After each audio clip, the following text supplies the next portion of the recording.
G'day, everyone. Welcome to Pommy and Oz with the big Fazz.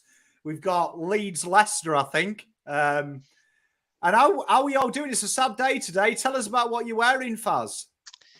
Yeah, obviously it's a pretty somber day for all Australians and Victorians and maybe the world, but I've just got a little bit of a attire for the late Shane Warne. It's the Bush Rangers shirt, which is very special to me, and obviously the floppy that he would go with more so than the baggy green. So it's been a sad day, but what better way to honour his memory than just a bit of a late night shenanigans and wearing the whites. So I was going to say, I'd imagine it's what Shane would want. Just two guys prattling about, enjoying sport. I mean, very sad day. I've got to say, as a rival, I've got to say, if you go on the internet tonight and people talk about what does Shane Warne mean to cricket, look at yesterday. We also had Marsh passed away, unfortunately. yeah. You think hardly anyone in the world really noticed Marsh dying apart from the cricket hardcore. This morning when you wake up, you've got Ed Sheeran, you've got Chris Martin from Coldplay, you've got basketballers have posted, you've got every sport. And I remember Shane Warne coming into my life. He's a special place. I was a leggy as a kid, and it was purely down to Shane Warne. And what an inspiration, because I remember everyone in the north of England is a fast bowler. Fiery Fred Truman, Darren Gough, proud heritage for us of fast bowlers. And I remember seeing this chubby little Australian, bleach blonde tips, wasn't very posh like the rest of like everyone else was. Yeah. And suddenly he changed the game. Yeah. And what a hero he was to many. Yeah, special man, and you couldn't have said it better. Even up until Friday, I play cricket at lunchtime. Just muck around at school with another teacher, and we bowl leggies. Even up until Thursday, Friday, we're still pretending to be Shane Warne bowling leggies, and we're middle-aged men. So yeah, he's just I still actually don't believe it, to be honest. It's just been a somber day of just more mourning and celebrating, and you're right with the Rod Marsh situation. I know my father-in-law and that they were pretty taken aback by Rod Marsh. I never saw him play, so it was hard for me to comment. Plus, he was ill health, so it was kind of not that any death is timely, but it was kind of expected. But to wake up to the Shane Warne news, I mean, that was just no words. But anyway, we move on. Crazy. We honour him, and I've got to say, nice guy as well. I remember I have a great Shane Warne story because I've had the honour of meeting the guy twice. I met him in the 90s at Headingley with a load of young Yorkshire academy cricketers. And I remember we queued up outside the pavilion for hours. And I remember Shane Warne came and signed our little bats. And I remember he spent 5 minutes with us all, and we all said we were spinners. And he asked us to show us our grips.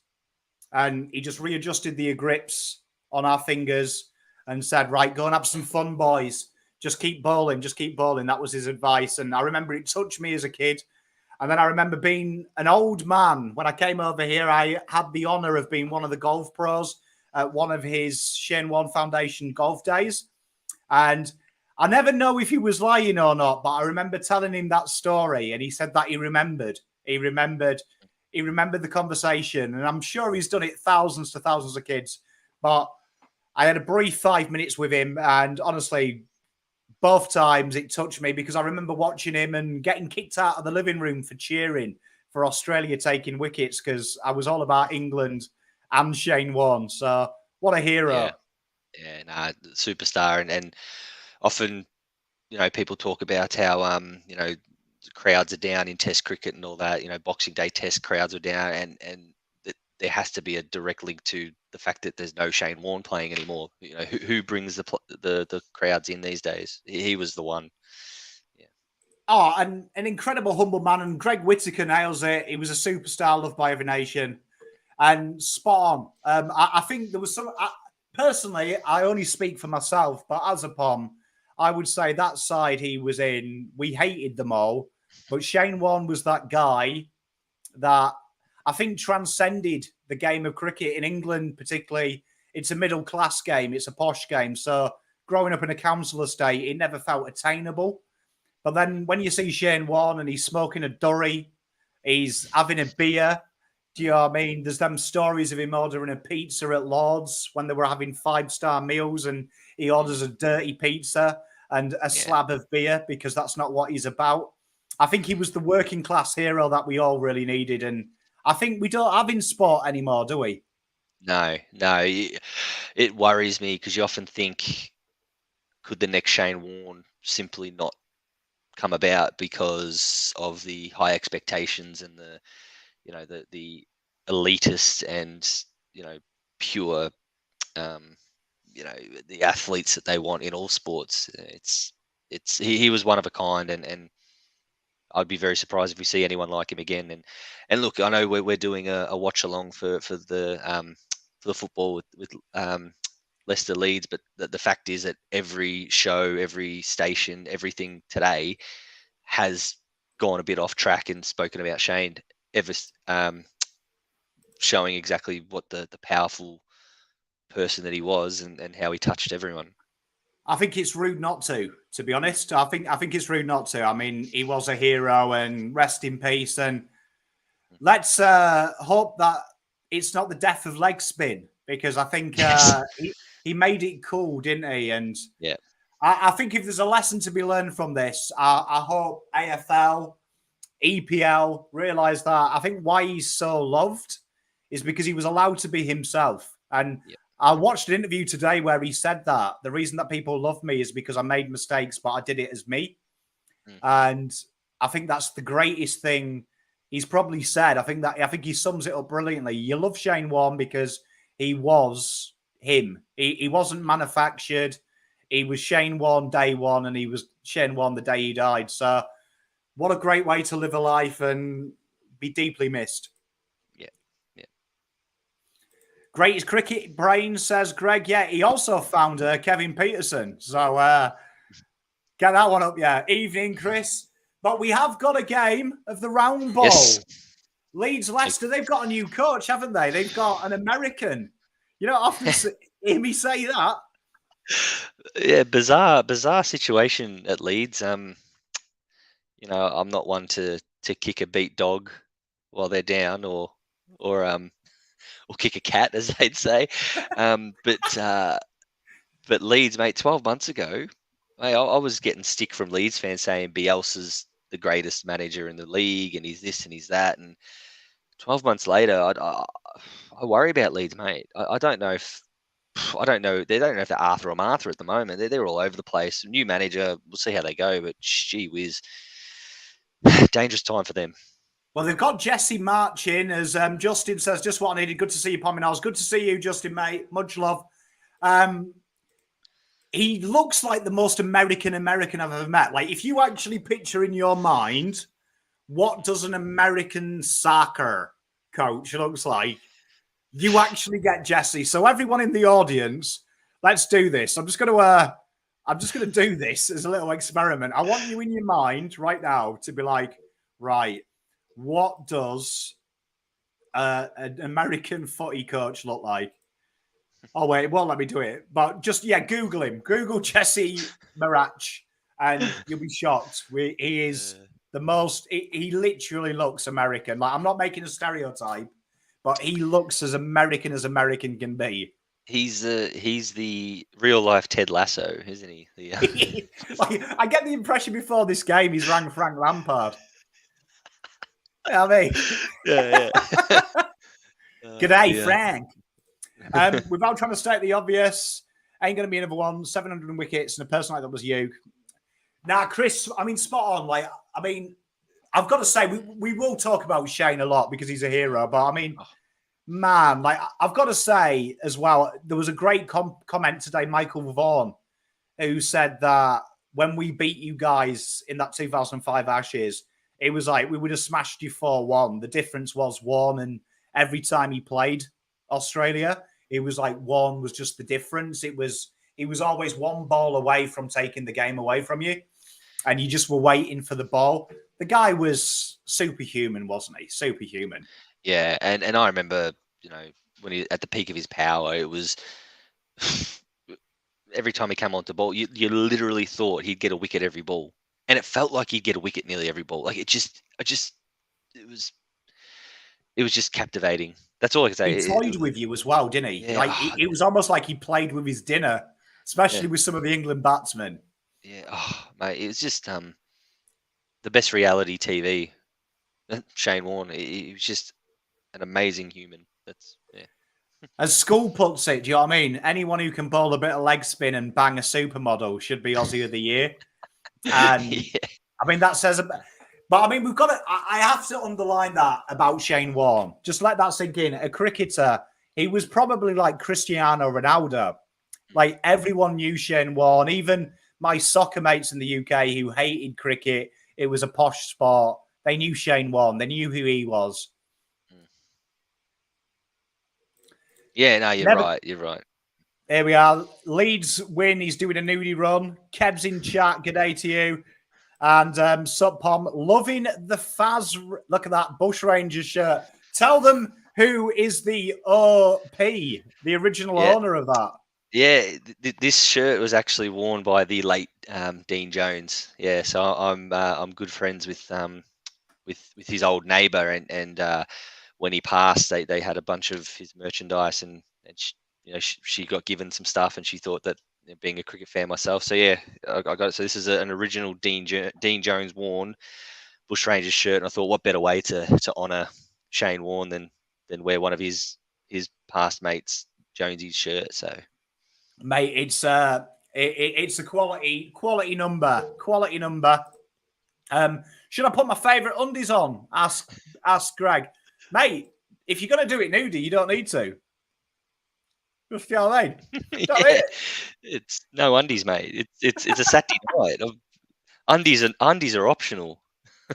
So while we've got people in the chat, what are the predictions? I'm going the Ted Lasso shock 1-0.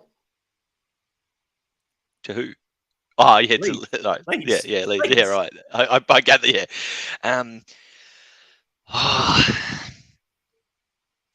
2-1 Leicester. There we go. 2-1 Leicester. Andy says he was around our club when he was younger.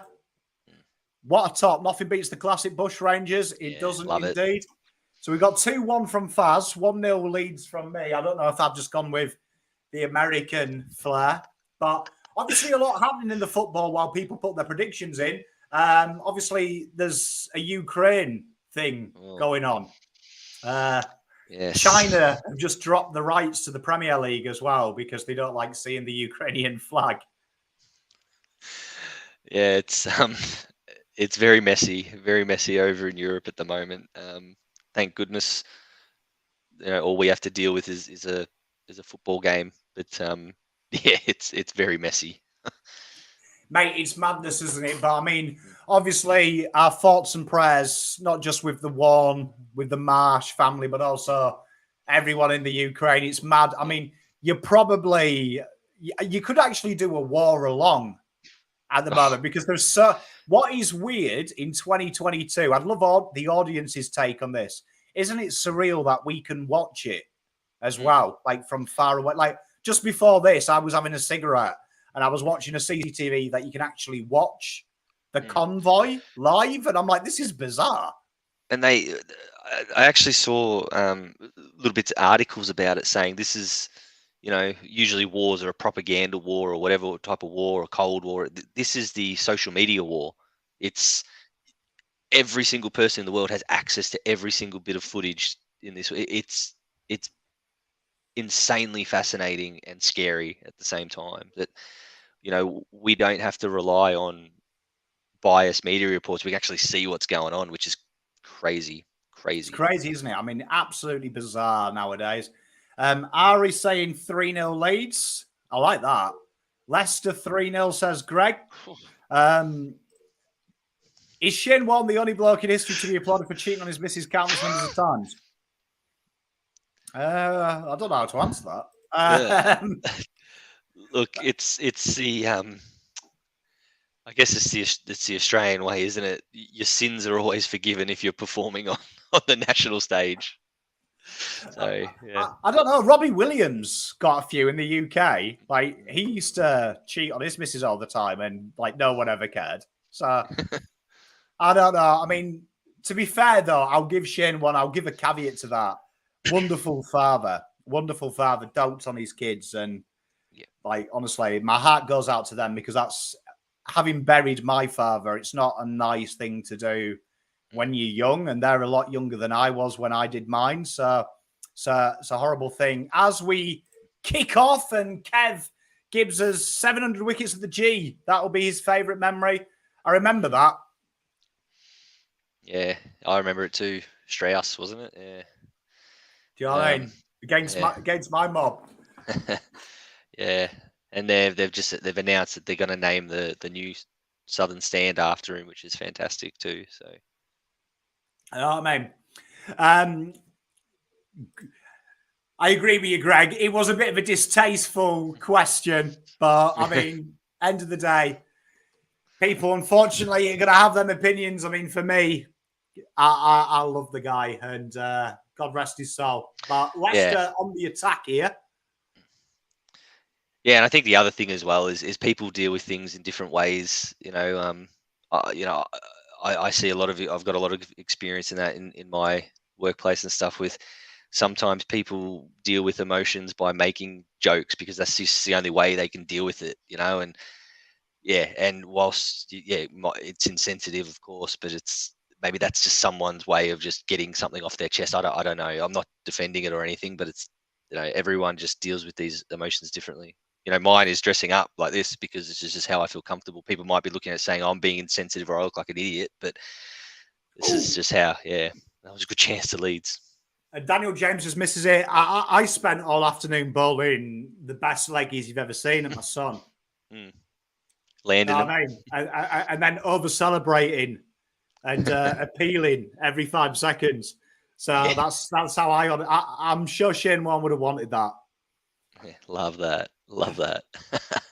Vardy going to be team of the week this week, says Andrew. I reckon he's probably due a FIFA card, mate. He's probably due a FIFA card. Have you packed a foot birthday yet, Andy? Because I bet your mate Marsh has probably put 10 grand into the game. Disgrace. The thing is, as well, we talk about Leeds and we know how they play and that they're very open at the back and there's always goals. But Will, obviously the new manager, basically all he's got to do is tighten them up. They concede goals for fun. Leeds, absolutely ridiculous the way they conceded goals the last few matches, and I think all they've got to do is tighten up at the back and it might come good. But tell you what, they were like Swiss cheese, mate. They're just horrendous at the back. It'd be interesting to see as well because obviously he comes with a good pedigree, doesn't he? If you actually look at his pedigree, he's highly rated. He's done his apprenticeship. A couple of years ago, he was linked with just about every job in the top flight around the world. So he's bided his time. He's very tactical, very technical, they say. So I think Leeds, I hate to say it, I think Bielsa, he's a good story, isn't he? But they do look like they stagnated and needed a change. Yeah, it was. I mean, I always made the comments which last season on Twitter and stuff, which I always got buried for, and it was just like I don't understand the Bielsa hype a lot. I mean, the games are always exciting, but gee whiz, they just leaked goals no matter what, and yes, it's exciting to win 4-3 or 3-2 or whatever, but for every 4-3 or 3-2 win, you're going to cop one the other way where you lose a 4-1 or a 6-0, which is what's happened to them the last few weeks. And top flight, best league in the world, I mean, that shit might fly in championship and even in some leagues overseas, but not in the Premier League. You cannot survive unless you can defend in the Premier League. And unfortunately, Bielsa, if he wants another job in the Premier League, he's going to have to change his philosophy and his style because it just won't cut it in the Premier League. Do you know what I mean? Here you are, you're getting a compliment here. Your Twitter is pure entertainment. Anyone who wants a weekday Geo, get on Fazz's Twitter. It is pure filth. He spends his entire time just putting bait out there, and many people take it. I love it. It's good fun. It's good fun. Sometimes I'm just bored at work and I'm like, oh, let's just throw something out, leave it for a little while, check it at recess or lunch, and bam, it usually goes off. Bobby Winston in chat. The crowd at the MCG when Warne took 700th was electric. I was a fresh-faced 18-year-old and fell in love with cricket. Been to 12 tests since then. That's the magic of it, isn't it? The magic of Warne. Yeah. He's a magic person. It's very special. How was morning tea the other day? yeah, mate. I ate my body weight in party pies, I reckon. Far out. I went there with I'm on a bit of a health kick type thing, saying, I'll be good. Mate, I just gorged myself. Something shocking. It was brilliant. I could not have asked for a better day. I think it was nap time after lunch, to be honest. Mate, you can't beat it. Greg says there's only one club in Europe that dominates, and it starts with an L and it ends in pool. Got to say, Liverpool are the European specialists, aren't they? Yes, talking about Europe, West Ham have got quite a tie, haven't they? Yes, Sevilla. You don't get much tougher than that. But hey, I don't think they'd be looking at the West Ham game thinking, oh, geez, that's going to be an easy game. I honestly think that's probably the pick of the games. That's probably a bit of bias, but that Sevilla would be pretty stressed getting West Ham. I can tell you that right now. I mean, I'd imagine that the talk in the Spanish dressing room was, we've got West Ham lads, and it was a resounding "ke." What? Yeah. I would say that the biggest tie in Europe is the mighty Rangers versus the legends that are Belgrade. Big game that. Oh, look, I had to look up Belgrade as the draw again. But no, that's huge. I mean, look, there's some good ties. I think it's going to be interesting. Anyone's tournament, I think. I'd rather, you talk about Sevilla, I'd rather get them now than say in a final at home, for example. So, yeah, I've got to say, we did have a good laugh with Red Star Belgrade, because a good mate of mine, he will remain nameless because it was probably one of the most stupidest things I've ever heard, he was like, "Are you sure it's Red Star Belgrade?" And I was like, "Yeah." And he was like, "Oh, well, it was like some sea name on the news." And I was like, "Yeah, that's their native language for Red Star Belgrade." And he was like, "Why wouldn't it be in English?" And I was like, "Do you know where Belgrade is?" Look, we might let that one slide through to the keeper, I think. Did make me laugh though. Isn't Russia about to bomb Belgrade? Well, I'll tell you what, because my national team as well, we've got Ukraine in the qualifiers, and there was a horrendous article. Leeds have got, good save by Mr. Schmeichel. Tell you what, no finishing from Jack Harrison, the plastic Yang. Geez, this is a good game. 8 minutes in, it's just end to end, which is what you expect from a Leeds. But yeah. But Russia better not bomb Belgrade, because there was an article in the paper the other day. It was an Aussie paper saying that Scotland should let Ukraine go through in the World Cup qualifiers as a show of unity to Ukraine. And I was like, you know what? I feel sorry for the Ukrainians. I'm on their side, but I ain't having it. Come on, it's the World Cup, man. Yeah. That's a little bit far, I think. A little bit far. Celtic and Rangers are coming to Sydney. I'm going to try and coerce Mr. Fazz into, we should maybe do a live travel along to Sydney. Flights and all. Gee whiz, what a result. That would be, that's huge. Yeah, look, I'd have to pass it off to Mrs. Fazz first. But yeah, I mean, I can't think of much bigger, to be honest. I mean, obviously we've had, Uniteds and Liverpools and that come down singularly, but to have the two, in my opinion, probably the biggest rival in the world come down to play. I mean, that's huge. Well, it's the biggest fixture without a doubt in world football. Mm.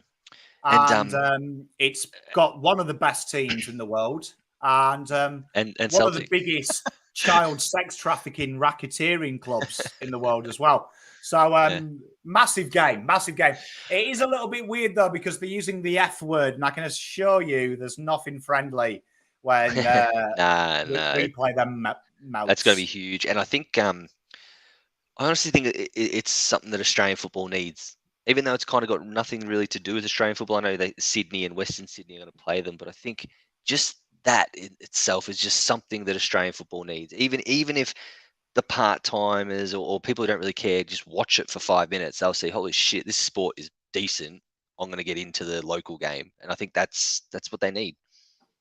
Mate, I agree with you. And I think it's a beautiful, you'll see a game that's full of energy as well, real full of energy. And it's something exciting. It's something exciting. I can't wait to see them, because I haven't seen my boys for like nearly 8 years when I last went down there.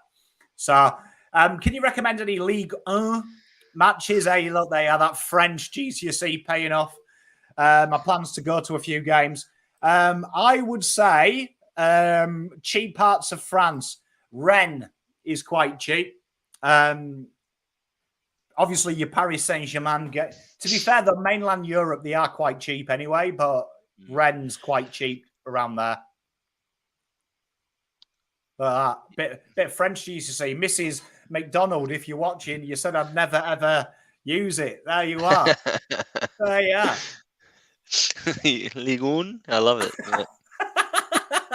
Yeah, everyone can speak a bit of French. There you are. Look at that. There you are. You see, people call me uncultured. Tell you what, say it at your peril. Well, the game's been a little bit end-to-end, hasn't it?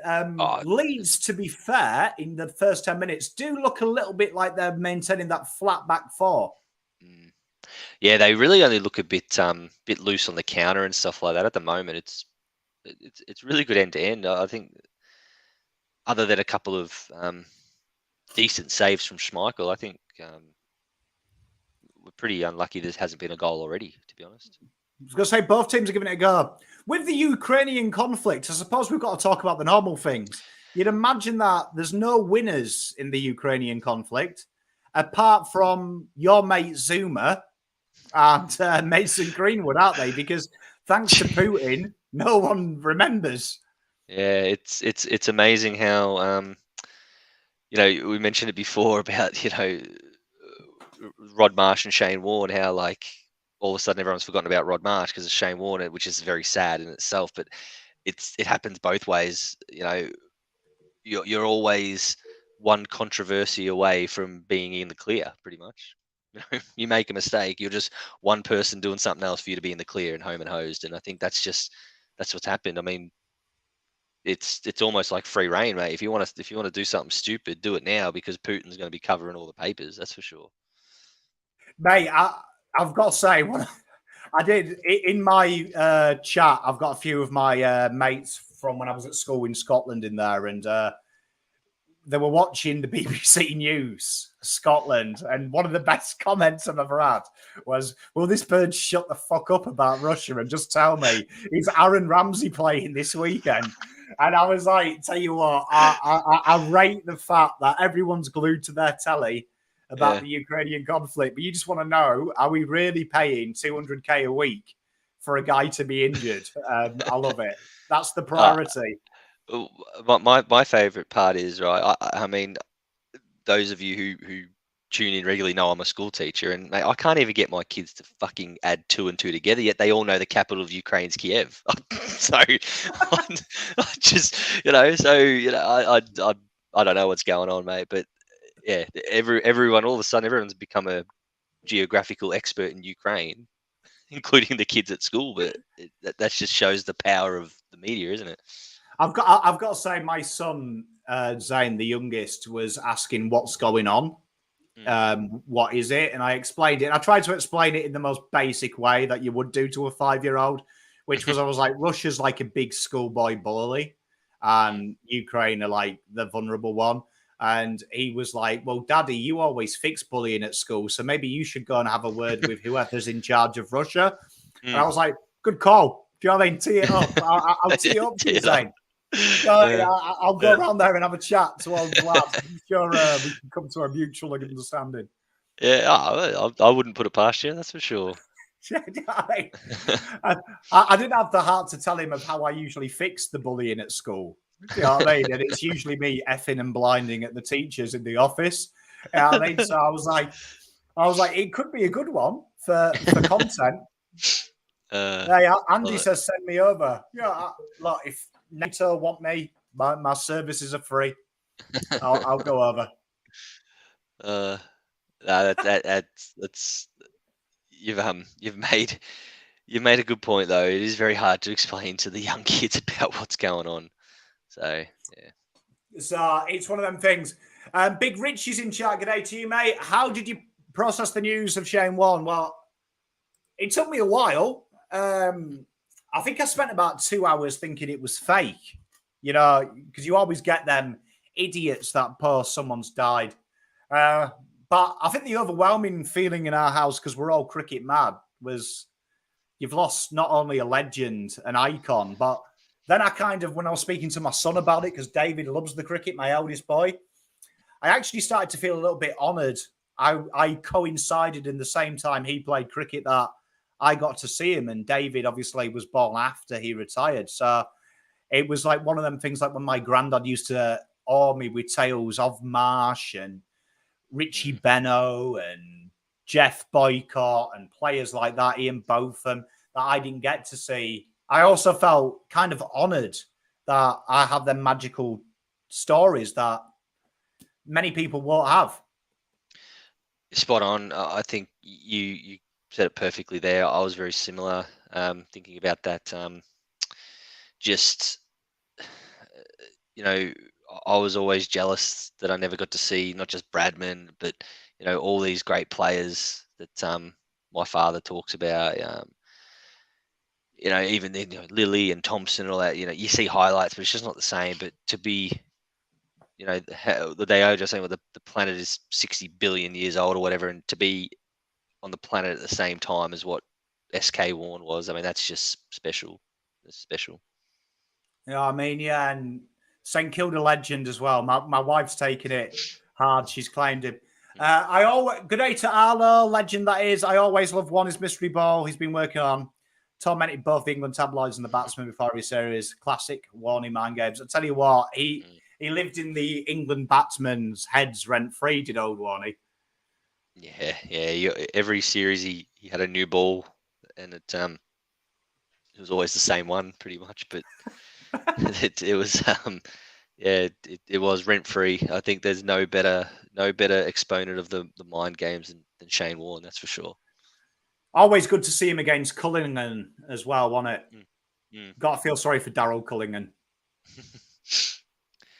Yeah, so then just another excuse to see the Gadding ball of the century, really. So what a ball that was. And Vardy's through. Horrible cutback. Don't know what has happened there.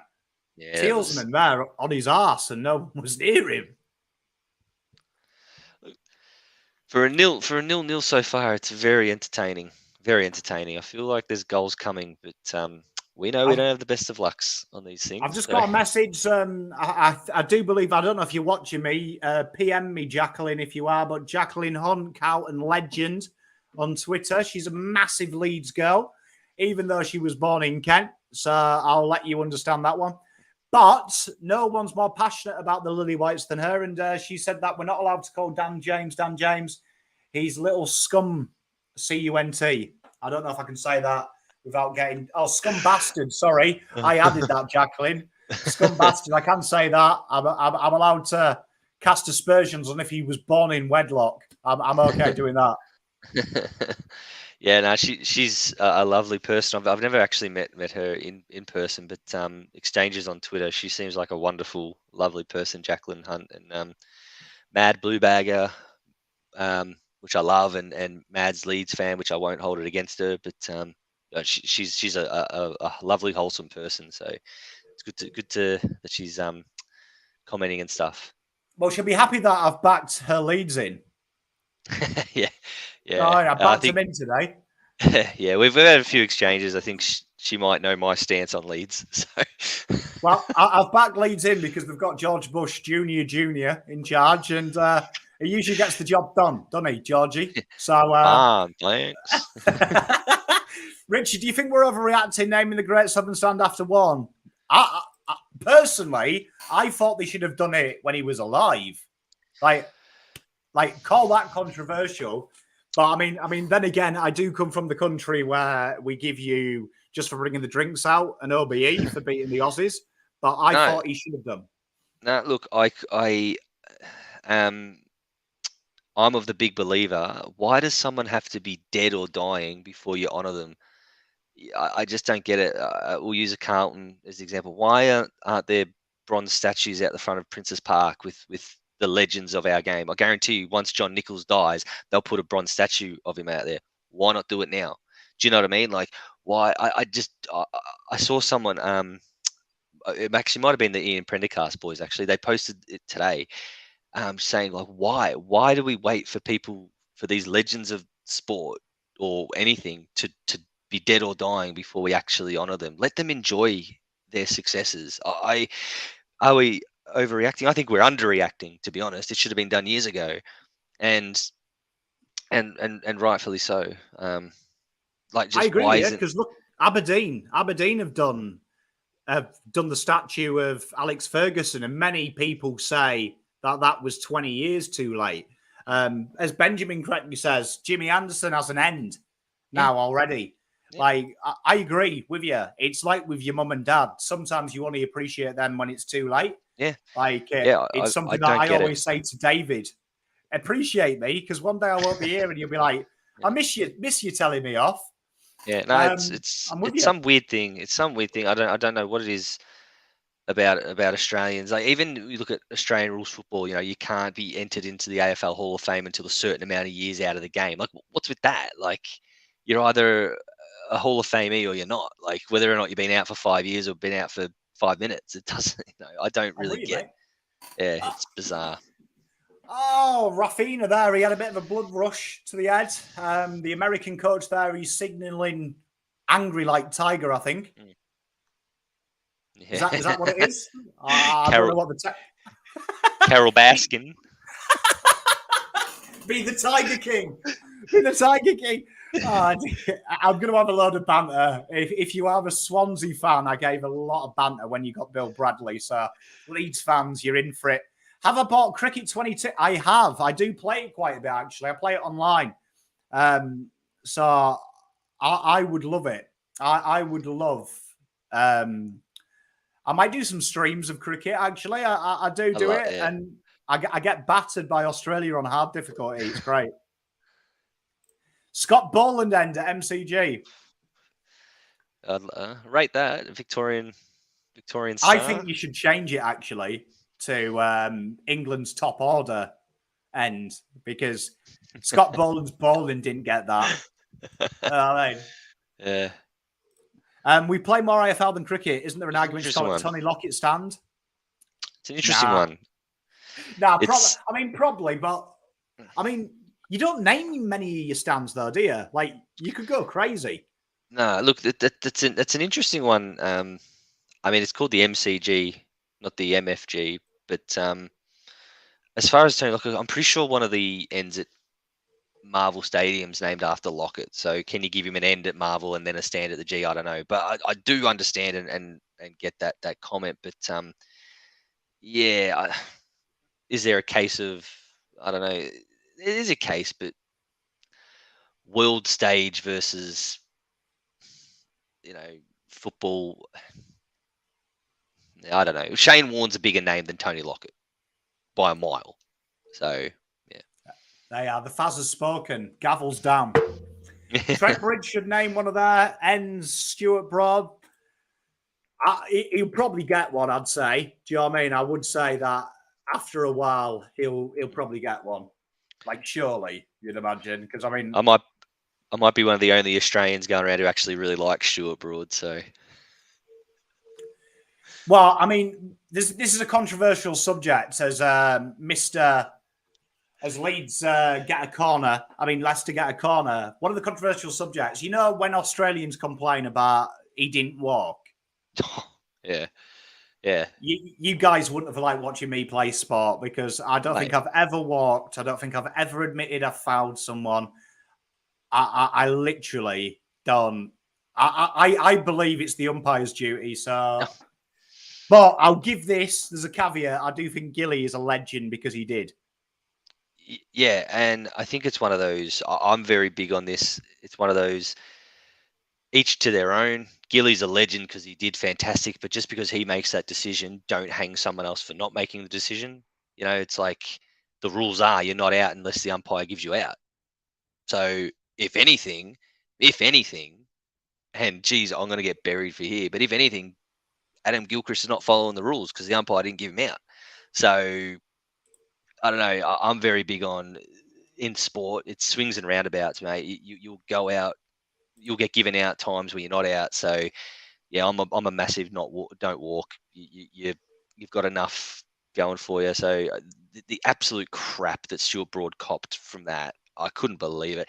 He got booed for years and years after that, mate. And I'm pretty sure the next Test match, Brad Haddon didn't walk. So I don't. It might have even been the same Test match, but I'm just like, all right, I've mate. got to say though, the best thing ever though was Stuart Broad's face. Like, Yeah. I think that made it worse. The fact that you knew he knew, but he didn't give a shit. Yeah. And I like that. I mean, I say to my kids all the time. My son's playing football a lot, soccer. Sorry, for Aussies in chat, and Well, I say to him, it doesn't matter how you win, son, as long as you win. but it also, if he did walk, would we be talking about it now? It adds to the folklore. It adds to the wives' tales. It adds to the, you know, we in 20, 30, 40 years time, I'll tell my grandchildren, oh, that Stuart Broad didn't walk. You know, like it's like the Brendan Favola 99 goals. If he had kicked his 100, no one would have cared. But because he ended on 99, it'll be spoken about for the rest of his career, for the rest of his life, for the rest of everyone's life. It's just moments like that is what creates folklore, and I just love it. Yeah, mate, I agree. Yeah, don't think we'll get a stand name after football when MCG is owned by the MCC. Correct. Spot on. Stand should be at Lords, What a player. named after it. How many countries play cricket? There's 12, isn't there? There's probably more than that as far as actually play, but international cricket, I get confused because there's obviously your Big Ten in Test cricket, and then there's like your B sides. I don't know. Like, do you count Ireland in that 12, Scotland in that 12? I don't know. It's a hard question. Look at him. Look at him. He's gone Australian snobbish. Is teaching your kids to cheat a good message? Now my kids are taught to win, but within the rules, play till the whistle. So for me, diving isn't cheating. I want to make this very, very clear. And I'll look down the camera here. Not walking is not cheating. It can't be. How can it be? I'm with you. It's the same as diving. It's not cheating. Do you know what I mean? You play to the ref's whistle. He deduces it. It might be not in the spirit, because this is where people get a little bit antsy, especially with cricket, because everyone talks about the spirit of the game. It might be against the spirit of the game, but it is no way cheating or against the rules. Just like the man-catting people. It's not against the rules. If it was against the rules, or they want it against the rules, they make it against the rules. You know, like the beautiful thing about the walking side of things, we'll never have it again because they got the DRS. So it's a moot point now. No one will have the opportunity to not walk again. So all these it's a good argument that about VAR and stuff, VAR. Like exactly. All these people talking about it. It's done. Yeah. I think there's something beautiful about a mistake. Oh, again, what I said before. The best part about a sport is getting with your mates after and saying, geez, we got robbed in that moment, or geez, that should have been a penalty, or should have been this. And that's what creates the folklore. That's what creates the conversation. There's a comment here about the underarm. If that underarm never happened, we would never talk about it. And that's what it'd be boring. It'd be boring if we all did the same thing or did all that.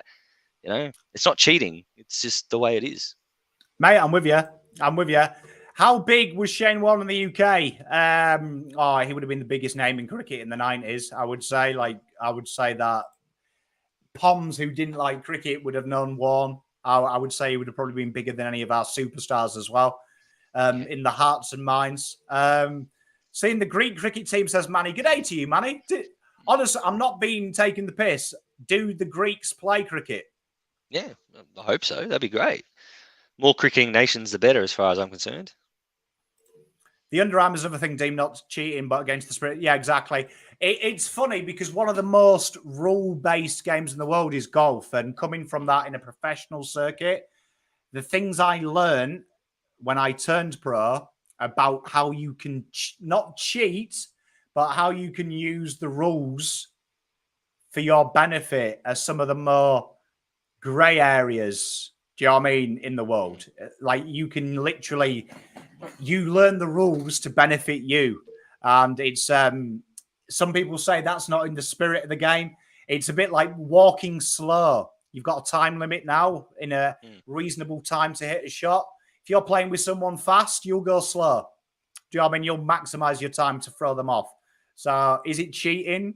No. Is it a good thing to do though? Probably not, because I play quick. It winds me up. Well, and it's the same thing. Like I question, Steve Smith changing his gloves every 3 balls or whatever he does ridiculously, and batsmen getting drinks after every 5 overs. To me, what's the difference? You're trying to slow the game down. You're trying to get a 1-up. It's no different. That's just what they do. That's what professionals do. They find any way that they can manipulate it to make themselves better, which is fantastic. But don't hang someone for not walking if you're not going to hang Steve Smith for changing his gloves every 5 seconds. It's the same thing, You get it. How Fazz feels about Steve Smith. He thinks he shouldn't even play for New South Wales. He's not good enough. Spot on. We'll see what happens tomorrow night, mate. They're playing on a road. They should score 600. Steve Smith won't get out of 30, mate. They will go down as a bigger icon, Warne or Irwin. Oh, that is tough. God, Steve Irwin, what a hero he was. I think it was year 11 or year 12. I can't remember what year I was in, but I was definitely at high school when Steve Irwin died. And I remember they put an announcement over the speaker, and it was just gobsmacking. I was in pure shock, because at the time he represented Australia. Like everyone worldwide who'd never been to Australia thought all Australians were like that. And that's a ripper question. I can't answer that. I'm guilty. I'll go. Yeah. Honestly, Steve Irwin is a bit like Shane Warne in my comments. That when I was growing up, everyone who talks about nature was like Attenborough, real posh. They were 225 miles away from the animal they're talking about. And then suddenly there's this guy called Steve Irwin coming on the TV going, this is the second most deadliest snake in the world. If it bites me, yeah, and he's like, if it bites me, I've got 2 minutes to get to hospital, and the nearest hospital is 2 hours away.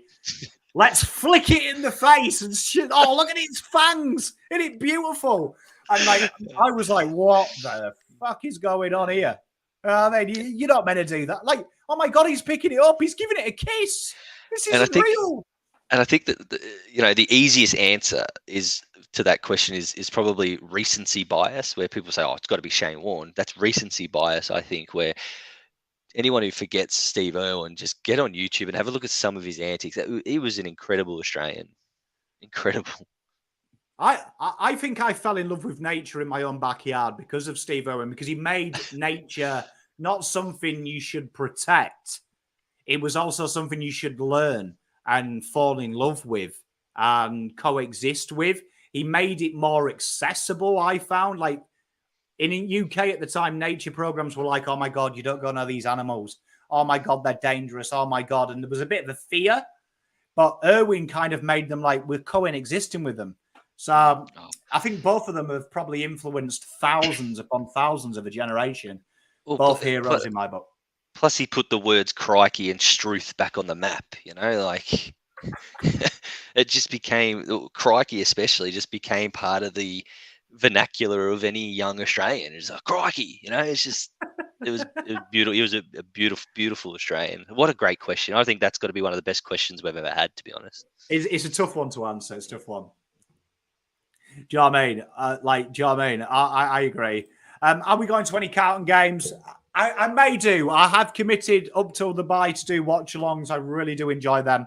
And I also enjoy giving away the ticket I get with my membership to those in need. I have a few young fans who are finding their way in life. So it's nice for me, especially with my father-in-law not going anymore. So why don't we update Australian currency? Steve Irwin and Warne on the notes. Chubby one, though.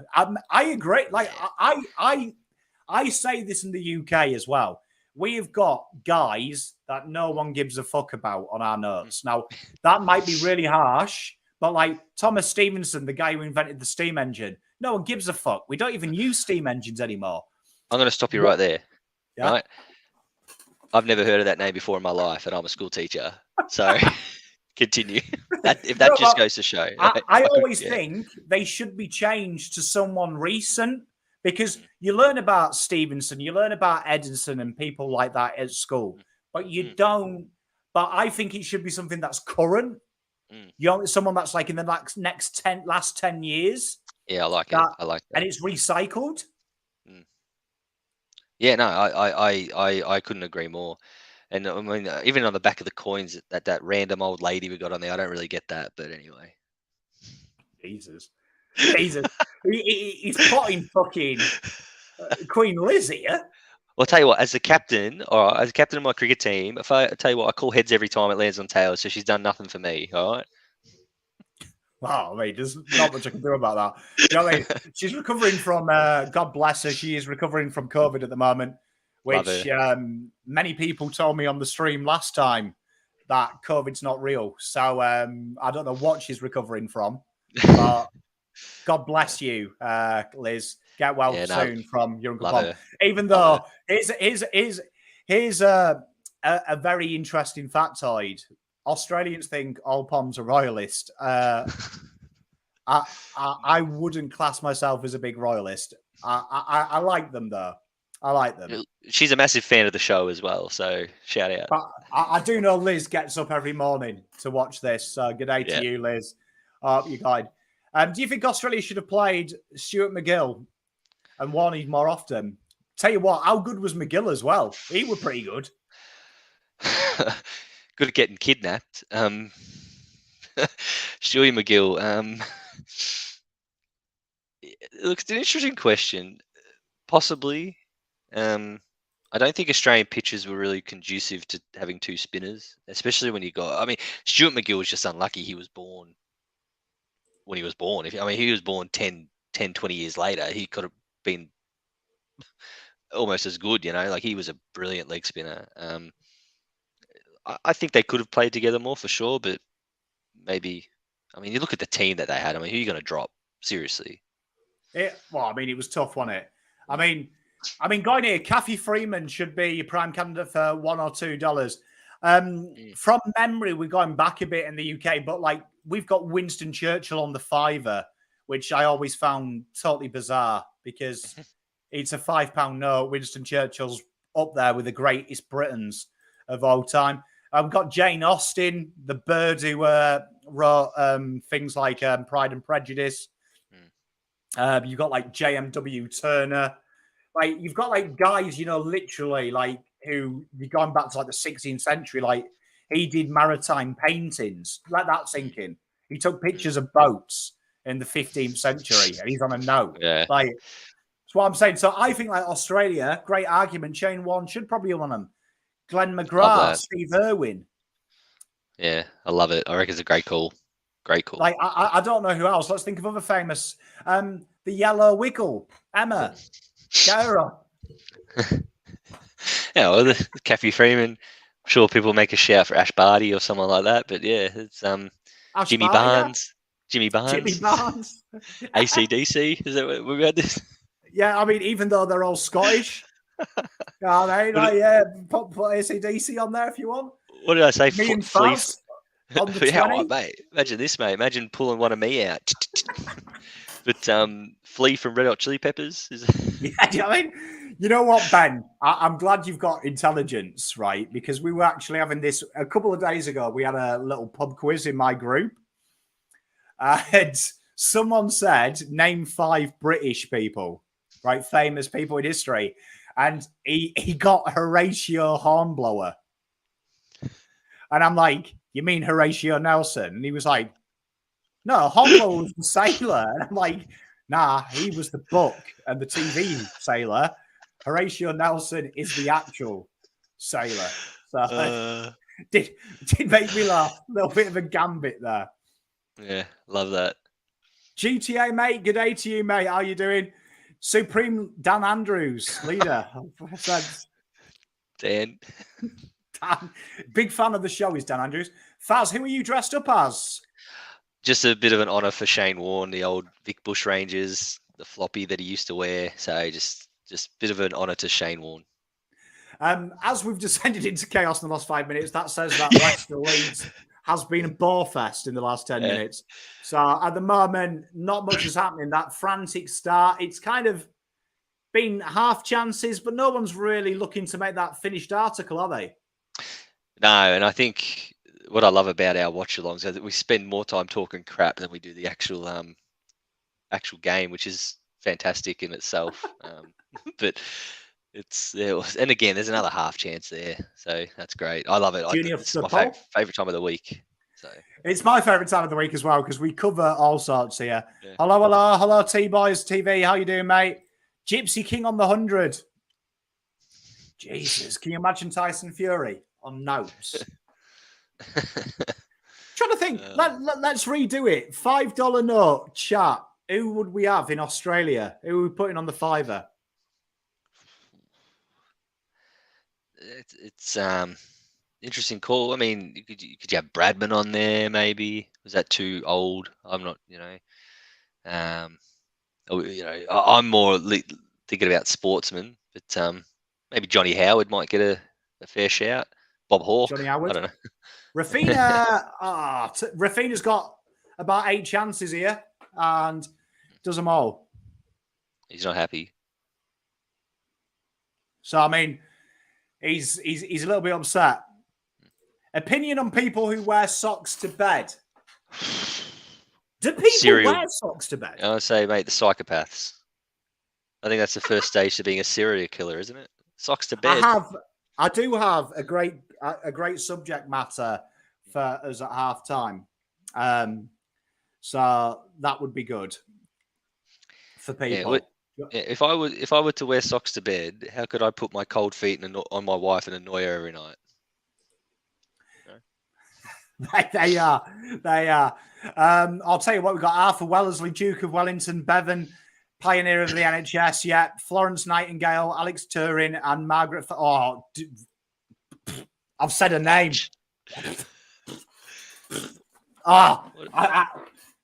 You had me until Margaret Thatcher. I would rather put Satan himself on there. I would replace your list with Thatcher. I would put Queen Boudica. What about J.K. Rowling? Isn't she big now? Yeah, but she hates the LGBTI community, so we probably can't do that. She's not a good person. She's not a good person, so we can't have her on there. Yeah. But then again, I mean, depends. It's all retrospective, isn't it? Because like some people would say, some of the guys we've had there aren't good people as well. So, but Stephen Bradbury on the fiver. What a call! What an absolute statement!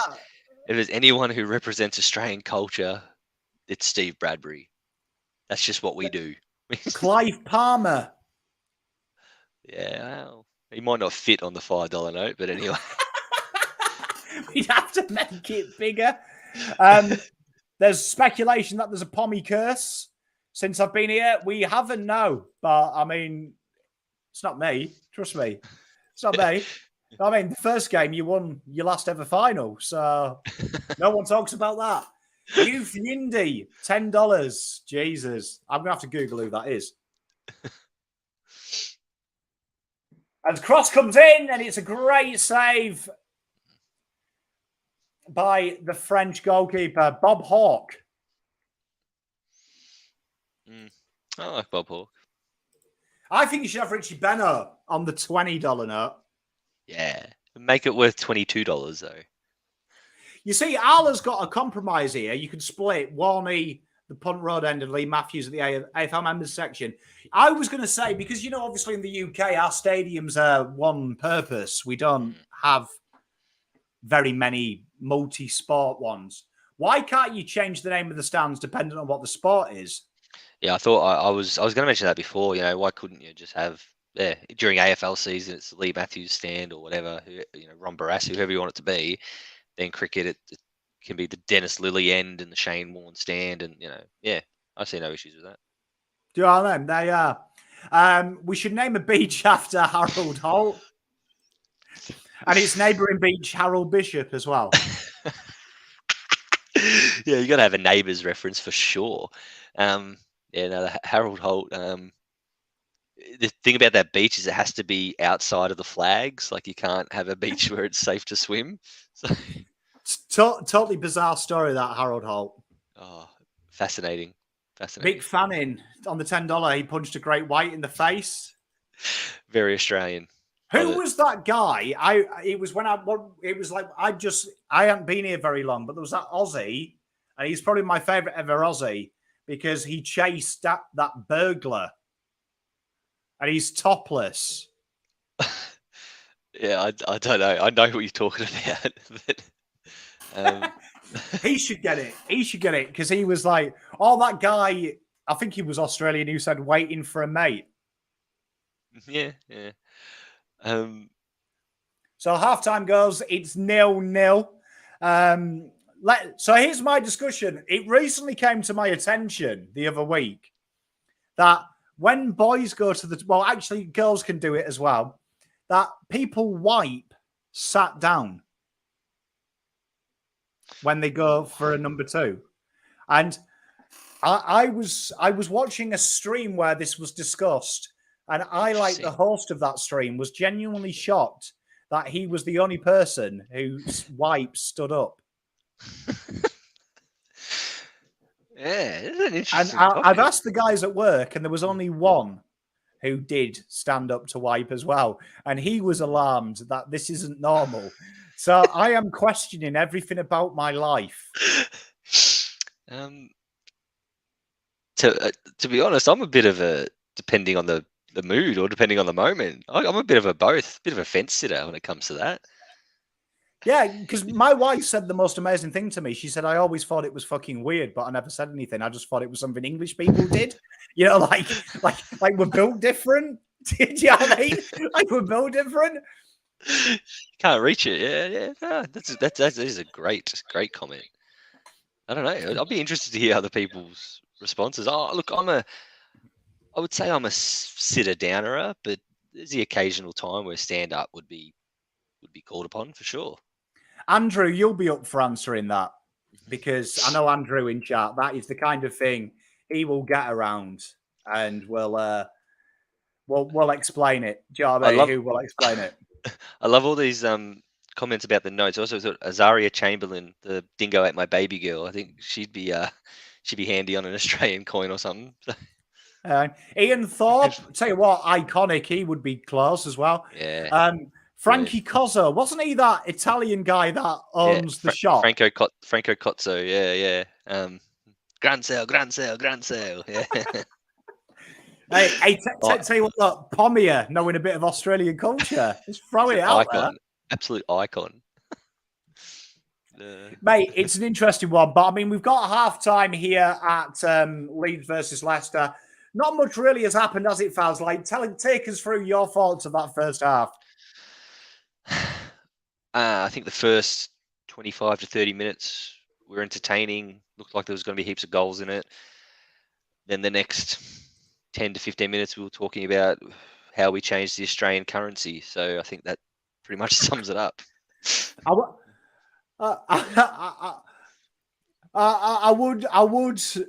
would have to laugh at the fact that last week you were busy and it was an absolute goal fest. I was watching that on my own at home with my wife, and I was like, would be right, wouldn't it, that we've had like 8 goals in 2 minutes? There was it 2 or 3 goals in the first 20 minutes or something. I was like, Anyway. typical. Yeah. Oh well, it's what we do. Fact: men put their left leg into their pants first, and women put their right leg in first. Oh my god, you've ruined my life, Greg. That's true. Oh Jesus Christ, he's right. You know what? As well, just thinking of it, my wife just got out of the shower before I came in here on this, and I was watching her put her pajama pants on, and she did go right-legged. Greg, that's freaky. You might have just opened a world that I didn't know existed. I want to know what. I want to know how. Like, what's the reason behind it? I don't know. I don't know. Yeah. Would they put someone gay on Australian currency pomade? Why not? Surely. Yeah. I don't see any reason for that. I mean, at the end of the day, no matter what decisions they make, people are going to complain about anything. But I've got no issues with that for sure. Do you know what I mean? Good day to you. It's 2022, for God's sake, you know. Good day to Lana. Great to see you in chat. Big fan of the channel. Who even wipes, bro? You see, I knew his answer would be good. Do you know what I mean? Well, I knew his answer would be very entertaining. That's why we have whites. When you're wearing cricket whites, you've got to wipe. It's just too risky. Yeah. Well, do you know what I mean? We just know. Do you know what I mean? We just knew. Richard, exactly. Yeah, he did. Yeah, the guy who cracked the Enigma code. He was, I believe, he was also chemically castrated because he was gay. He had the option of imprisonment or that, and they didn't apologize to him until I just moved over here, which is actually balmy considering he probably saved the war with his brain. Incredible human being. So I agree with you. Yeah, I think we should. There's some wonderful people in the world. Lana, always right leg first. You see, look, Lana, he's ruined everyone's lives. Yeah, that's crazy. Would you go to Shane Warne's funeral if it's one of them open? I was going to say open casket events. If it's one of them open air events, I'd probably go down and raise a glass of VB and have a dart for Shane. Yeah, state funerals and stuff. I mean, yeah, it's a good question whether you go or not. Everyone honors people in their own way and all that, and I just might wear this for the next week or so as honoring him. Never take it off. Yeah, I'm going to wear it to work on Monday. So. I would laugh if a host on Bounce did the leg theory. Guy, obviously. It's blanked my head, to be fair. Like, honestly, Greg has totally cabbaged my mind. I don't know where to go with that. I will be asking everyone this week to take their pants off and put them back on. Look, I was about to say I'm going to do that too, except in my profession, there's legal reasons why I can't ask people to take their pants off. But it's going to be a bit of homework, and say, hey, just ask your parents. The legal ramifications. I might have to go to speak to HR and be like, what are the legal ramifications if I get everyone into my office and ask them to take their pants off? And put them on. It's for a social experiment, I promise. It's not for anything Princess Andrew related. Yeah, then. Wearing cricket rights and needing to fart is the scariest thing. You know speak what? Speak in my language. You know what? I remember once being in Dubai on a driving range, and a good mate of mine, who will remain nameless because I know he watches this, but for a crack, he just won 2 Golf Pro tournaments in a row. So he was about $500,000 he had in the bank account. And he was giving it large, as you probably would do if you'd won $500,000. And we decided to lace his drink with laxative. But the highlight being, we both put it in his drink when both of us were going to do it in an opportunity, and we forgot to tell the other one who done it. And what was scary was he told me while we're on the driving range, have you still got yours? And I was like, oh, shit, I forgot to tell you. I did it in the beer. And he was like, I did it in the same beer. And I never forget, he got to the top of the bat string and you heard this noise, and he was wearing white pants at the time. And long story short, I've never seen white pants go brown as quick. It was one of the more bizarre pranks we played on. Yeah, look, the worst I've had is after a tea break or a lunch break where we get like a bit of food and that, I've chucked a meat pie in my pocket going out to field, and it's forgetting it's in, and like literally first ball I had to field it and landed right on it. It had meat pie all in my pocket. Stupid move, but yeah, it did look like I shit myself for a while there. So. To tell you what, the old meat pie. Random question.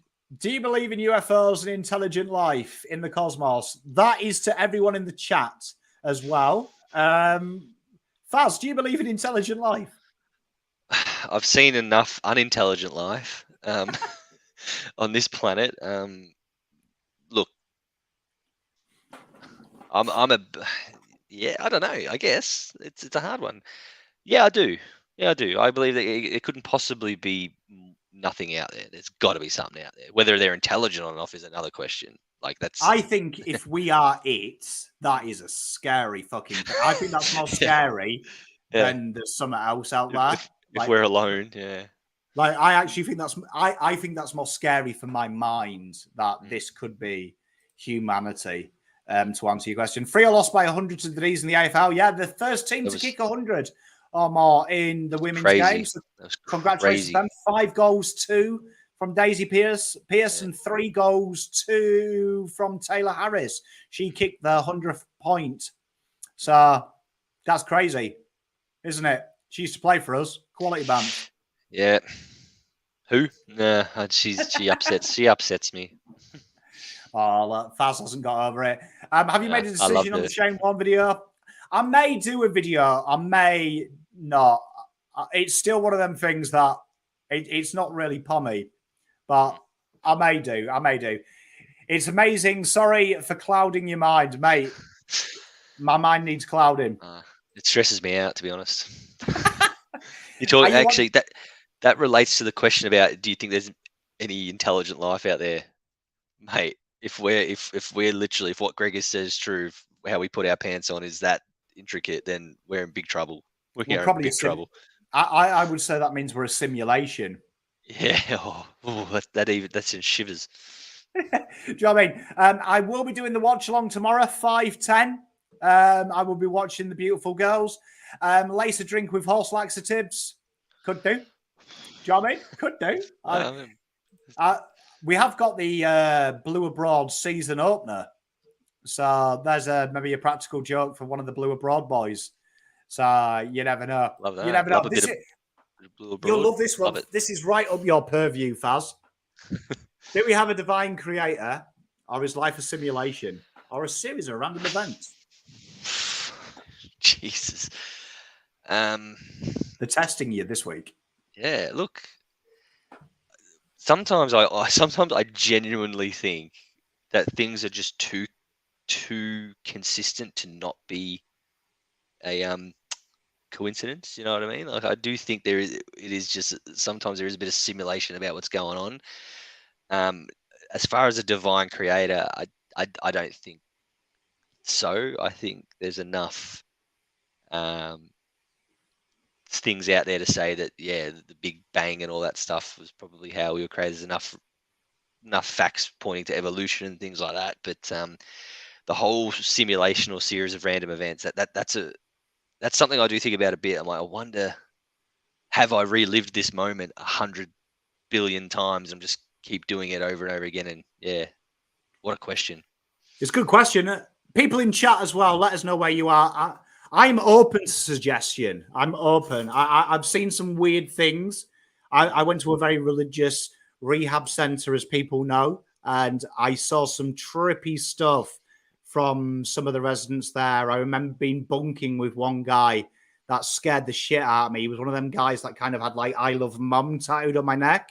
Always angry, very violent, constantly being restrained and things like that. And then just one day, even his voice changed and he was full of love and calm, and the aura changed, and it always tripped me out. And I can never explain, was he coerced into that lifestyle, or Did something happen magical? I couldn't tell you. I like to believe there's something better than us out there, but I don't Well, know. for me, and I think the simplest way I can explain it is, I like to believe that, and this is going to sound a bit sappy and a bit, people think, oh, here we go. But I like to believe that everyone has the right to believe something, and you know what, if it gets you up in the morning, gets you through the day, then your belief is the belief that's right. And I think that that's as simple as that. Everyone's going to think different things, but if it gets you through the day and helps you sleep at night, then that's it. Then that's what it should be. So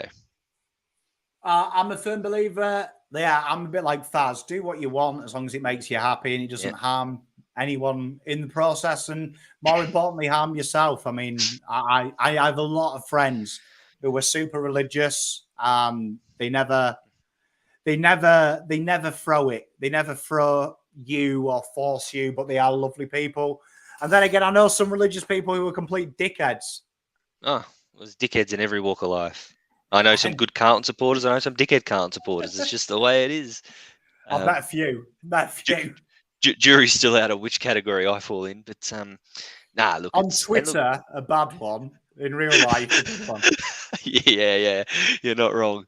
I've a bit of a split personality on Twitter, but nah, at the end of the day, it's look, this is philosophy with Pom and Faz, so love it. Mate, it's a good one. The coach of Collingwood's last title won a title against Collingwood as a player in the 80s, won 2 titles against Collingwood in 02 and 03. Ominous for Ben. We get to see Fly tomorrow, don't we? That he makes his coaching debut in a real one. So that'll be interesting for the Pies fans in chat.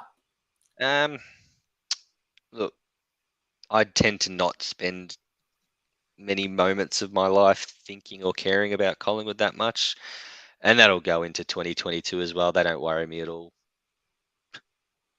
That's about it. They are. Look, Faz is that. And as we're about to begin the second half, the Americans debut in the biggest league in the world, he'll be probably happy, won't he, with his first half? Well, can I just say, far be it from me to question people's dress sense or attire, but it's a bold move wearing jeans on your managerial debut. I mean, that's that's a bold message. Well, I mean, he is American. They are a bit more stylistic than the than the norm. I mean, I've got to say though, it is great for the game, isn't it? I mean, it's something that we don't see in AFL. We don't see a lot of foreigners in the game in any departments. I think that's one of the beautiful things about the round ball. That I love it. if you're good enough, you'll get an opportunity, and great for the game. Great for the 100%. game. Couldn't agree more. And we're underway here. Leeds will probably feel like, especially after the first half, they've got a chance. Oh yeah, no, 100%. And one thing we know about Leeds, they've got goals in them. We've got goals in them. Bizarre. Yeah, no, I think they've definitely got goals in them. I think, yeah, I think that we know how Leeds play. They're an attacking team. They can score, but equally, we know they can leak at the back. So this is going to be a pretty exciting 45 minutes, I think. It's going to be an interesting one. Andrew McGrath went pick 1 in 2016. He's Canadian.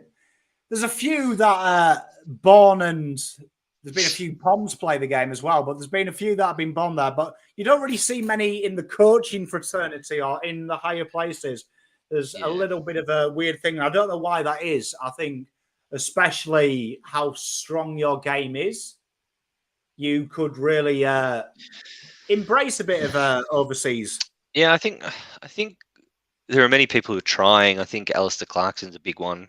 He was a big one of going overseas and trying new things and getting people over. I think maybe the issue is the game itself, the skill set involved. I mean, with the world game, it's exactly what it is. It's a world game. It can be played anywhere. Where, if you try and get an American basketballer or someone to come to the country, they are starting from a long, long way back. So, yeah, Be an But interesting one. as far as the coaching goes, I see no reason why you can't get international sports psychologists, international tacticians. Because at the end of the day, these types of sports, it's all the same metrics, really. Control the ball in the middle, attack versus defense. It's all the same metrics. Why can't they explore that a bit more? I agree. Yeah, spot on, mate. Connor Adun and Sabrina Frederick are Poms. I did a video, actually, I think it was about 2 years ago now, of where I picked a 22 based on if they could play for England using the Olympic rules. So Big Connor was there in the back pocket. Sam Doherty was there as well, spoiler, because his dad is Scottish. So could have a Team GB. Love that. Love that. Greg, gonna trip us out again. The chicken came before the egg. Chemical reaction required in the chicken's uterus to create the shell of the egg. Tell you what, we're not going to be able to sleep thanks to Greg tonight. I love that. I'm going to wake my wife up when I go to bed and tell her that one. You're going to wake her up and go, babe, put these pants on. Yeah, put them on. I need to see this. And she's like, hang on a minute. That's fascinating. I love those little Mythbusters. Mythbusters with Pom and Fazz. That has blagged my head, honestly. Yeah. Like, honestly, I'm going to be watching the kids tomorrow get dressed. Like, honestly, Mate, tomorrow. I've got cricket tomorrow, and I'm in the rooms. I'm going to be just casually checking everyone out. Just be like, hey. I can't wait. I can't wait for it. I wonder if it's the same thing with putting your pads on. Like, do men put their left pad on first and then their right one? That's bizarre. Stresses me out, to be honest. Mate, it's crazy. It is crazy. It's one of them things. It's one of them things.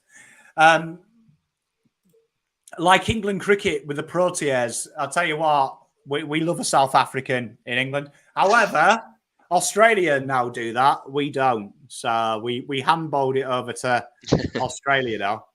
Yeah, love that. We did try an Aussie.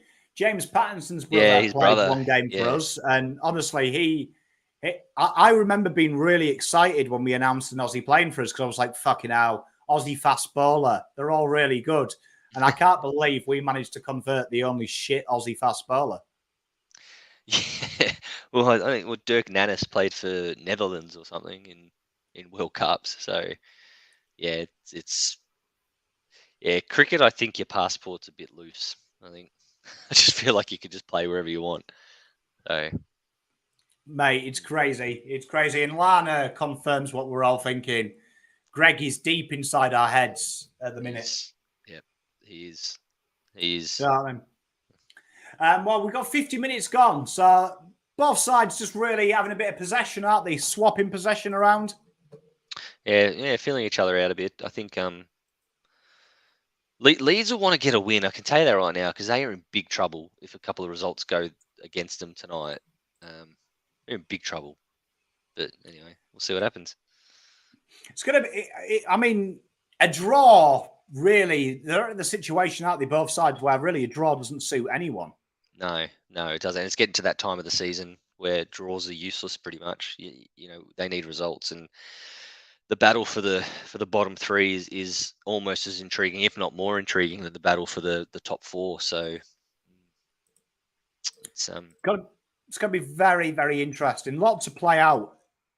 A lot to play out. He's getting very involved, though, isn't he? I've noticed. I like him. I like the cut of his jib. The jeans. I can't get over the jeans, though.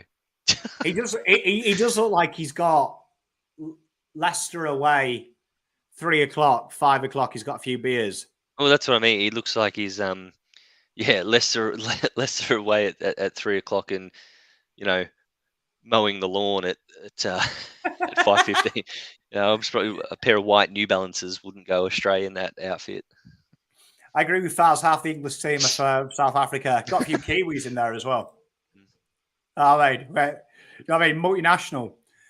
Philippe Massa, the F1 racer, has a superstition where he got out of bed, landing on one of his feet on the floor on race day. That's crazy.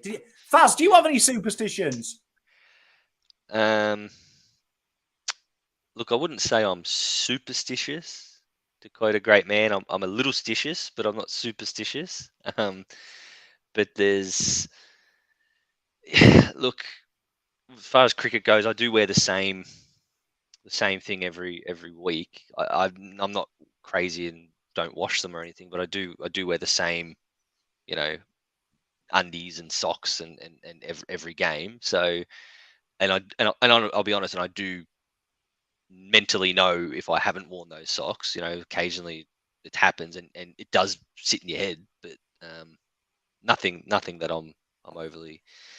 Yeah, when you're as good as me, you don't really need to have superstitions. Oh dear! There's a yellow card come out for Ndini. Great name. Just rolls off the lip. Yeah, love him.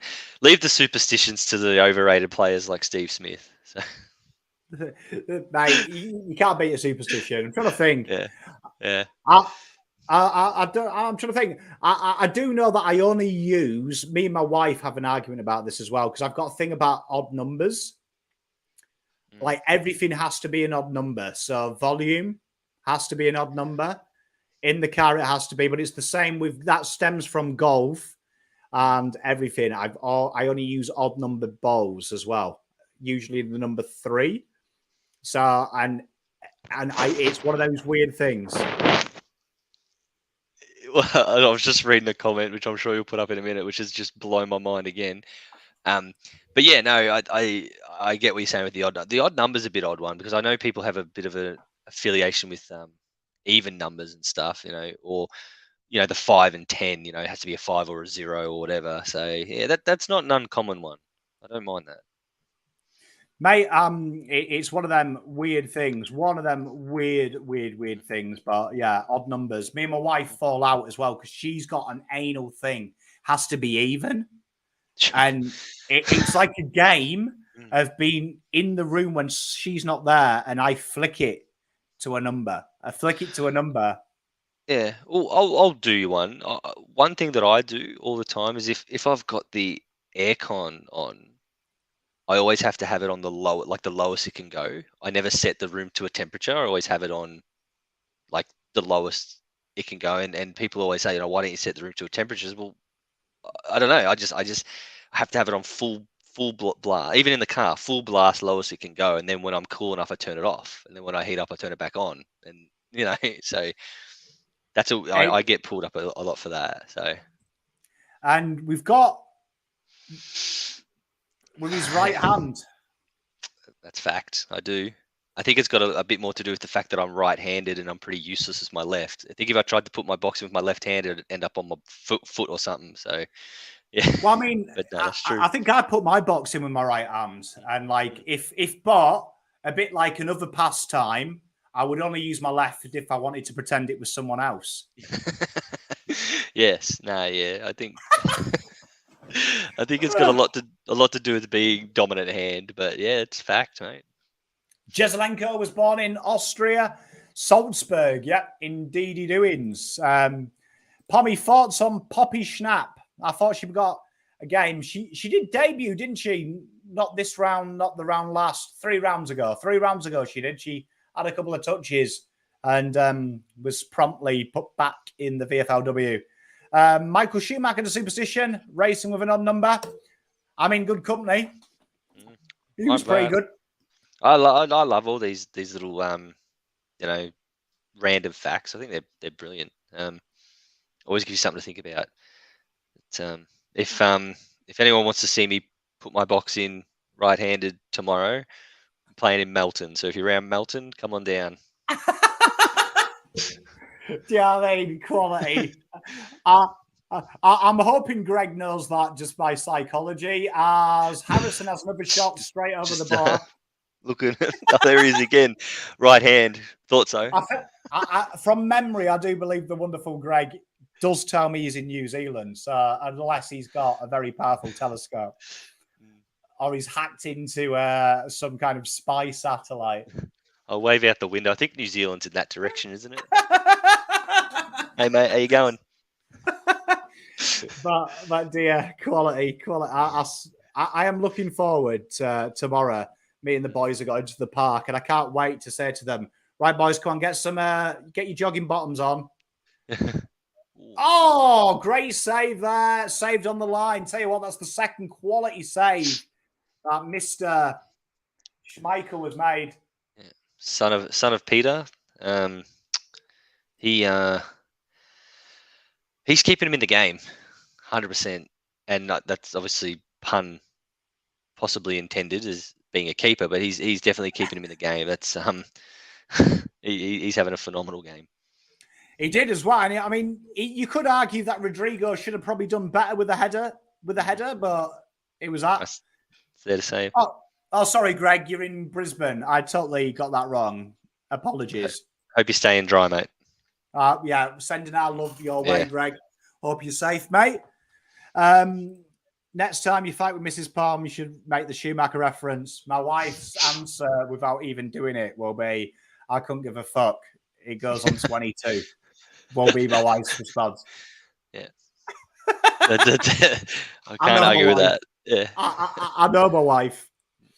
I know her too well. But yeah, that is one of the things. It is as well, because in the living room, in the bedroom, our TV, I have to have it on 23, and she has to have it on 22. It's a specific number, because 23 was my favorite number. So it was a number. My favorite number. That's my favorite number too. It was a number I like to wear a lot. So yeah, that was one of them weird things. 23. That was my number when I played soccer. When I played I've always wore 23. So a little bit of synergy there, like that. Hey, look, that's why we worked well together. On the Schumacher topic, the Russian driver was terminated today. What are everyone in chat's thoughts as we go to the hour mark on Russians being banned from sport? Do we like that? He's just made another save. That's another ridiculous save.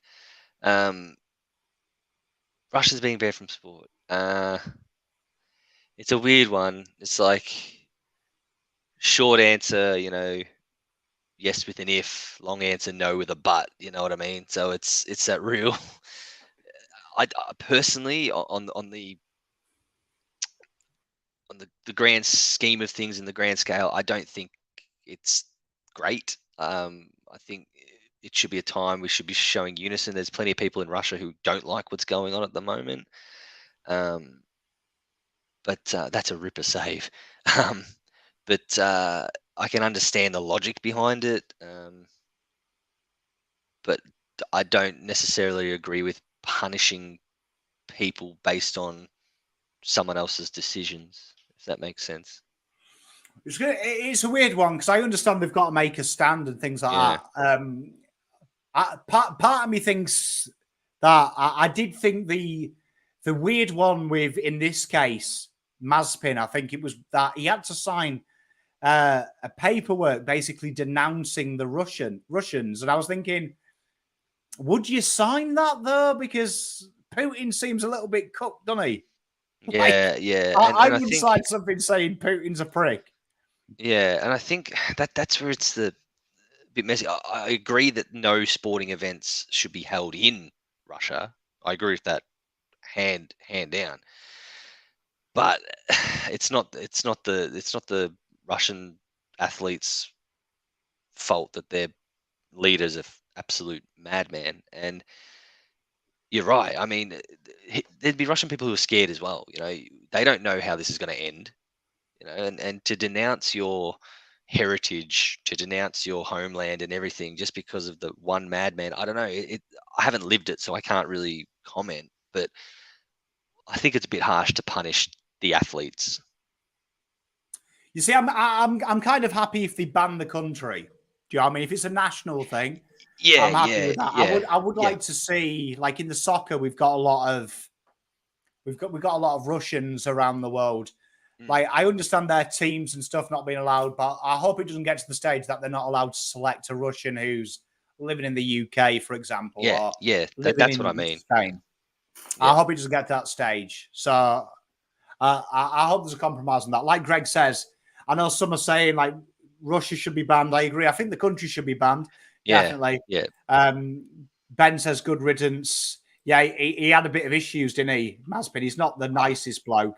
And but I think, yeah, he's a piss poor human for that. But the question was, should he be banned because he's Russian rather than should he be banned because of that?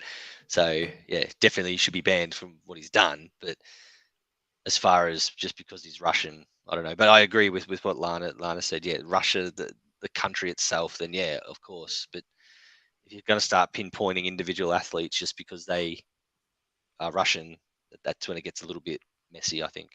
It's a bizarre situation, isn't it? Weird times we live as we get over the hour mark, and few tackles going in now in this game, aren't they? Yeah, a few tackles sticking, a few trailing legs. I like it.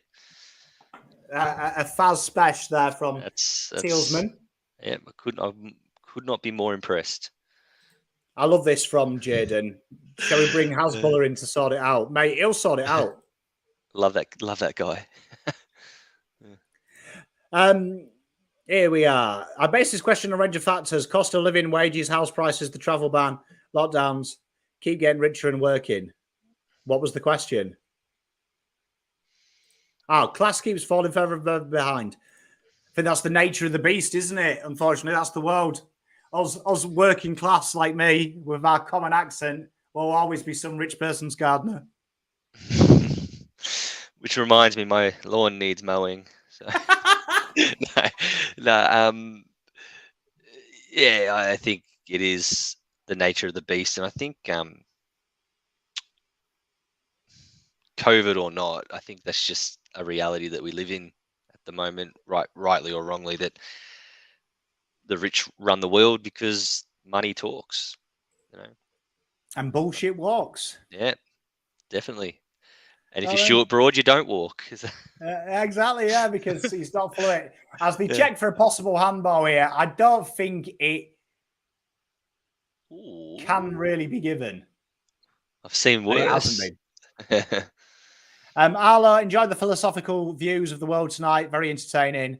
I'll try and tune in tomorrow. Enjoy the rest of your night. Thank you much, love, Arlo. We have been very philosophical tonight. We cater to all manners of perversions on this show. So yes, it's been brilliant. It's been brilliant, as always. It's probably been our most intellectual show ever. Anyone who's tuned in for the first time will think, geez, these guys must have a PhD in God knows what. And yeah. We've covered everything from aliens to Greg knows how you get dressed. It's to changing Australian currency. Yeah, I mean, we had Margaret Thatcher on the notes.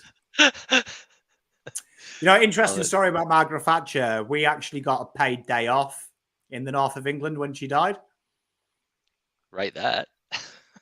Because that's how much she's disliked in England. So a few of my mates back home in the UK, 2013.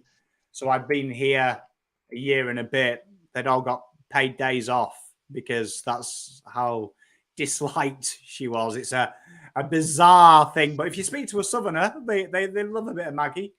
My pop love Maggie. She's one of the more polarizing figures in the history of the world, pretty much. Oh. Tell you what, Leeds have had the best chances here. Oh, 100%. Jack Harrison, he's a plastic yank, but he's been in everything. He has. He's and they've had the best chances. And I think honestly, any other keeper, I mean, Schmeichel's just kept out of his absolute skin. They could be three or four up, Leeds, the way they're playing. They're being very impressive, but they could easily just concede right now, So, and they just did. Jamie Vardy. Barnes. And Mr. Fazz there, if you're a Leeds fan, that is 200% on him. As you called it, and it's if you watch a compilation of Jamie Vardy goals, I think every goal is like that, is it not? Yeah, well, considering it was Harvey Barnes, I think, but oh, was it? Was it? Yeah, I think so. Yeah, it was. Oh, it was. Yeah, sorry. Yeah. It was a very classic Liverpool and Leicester goal.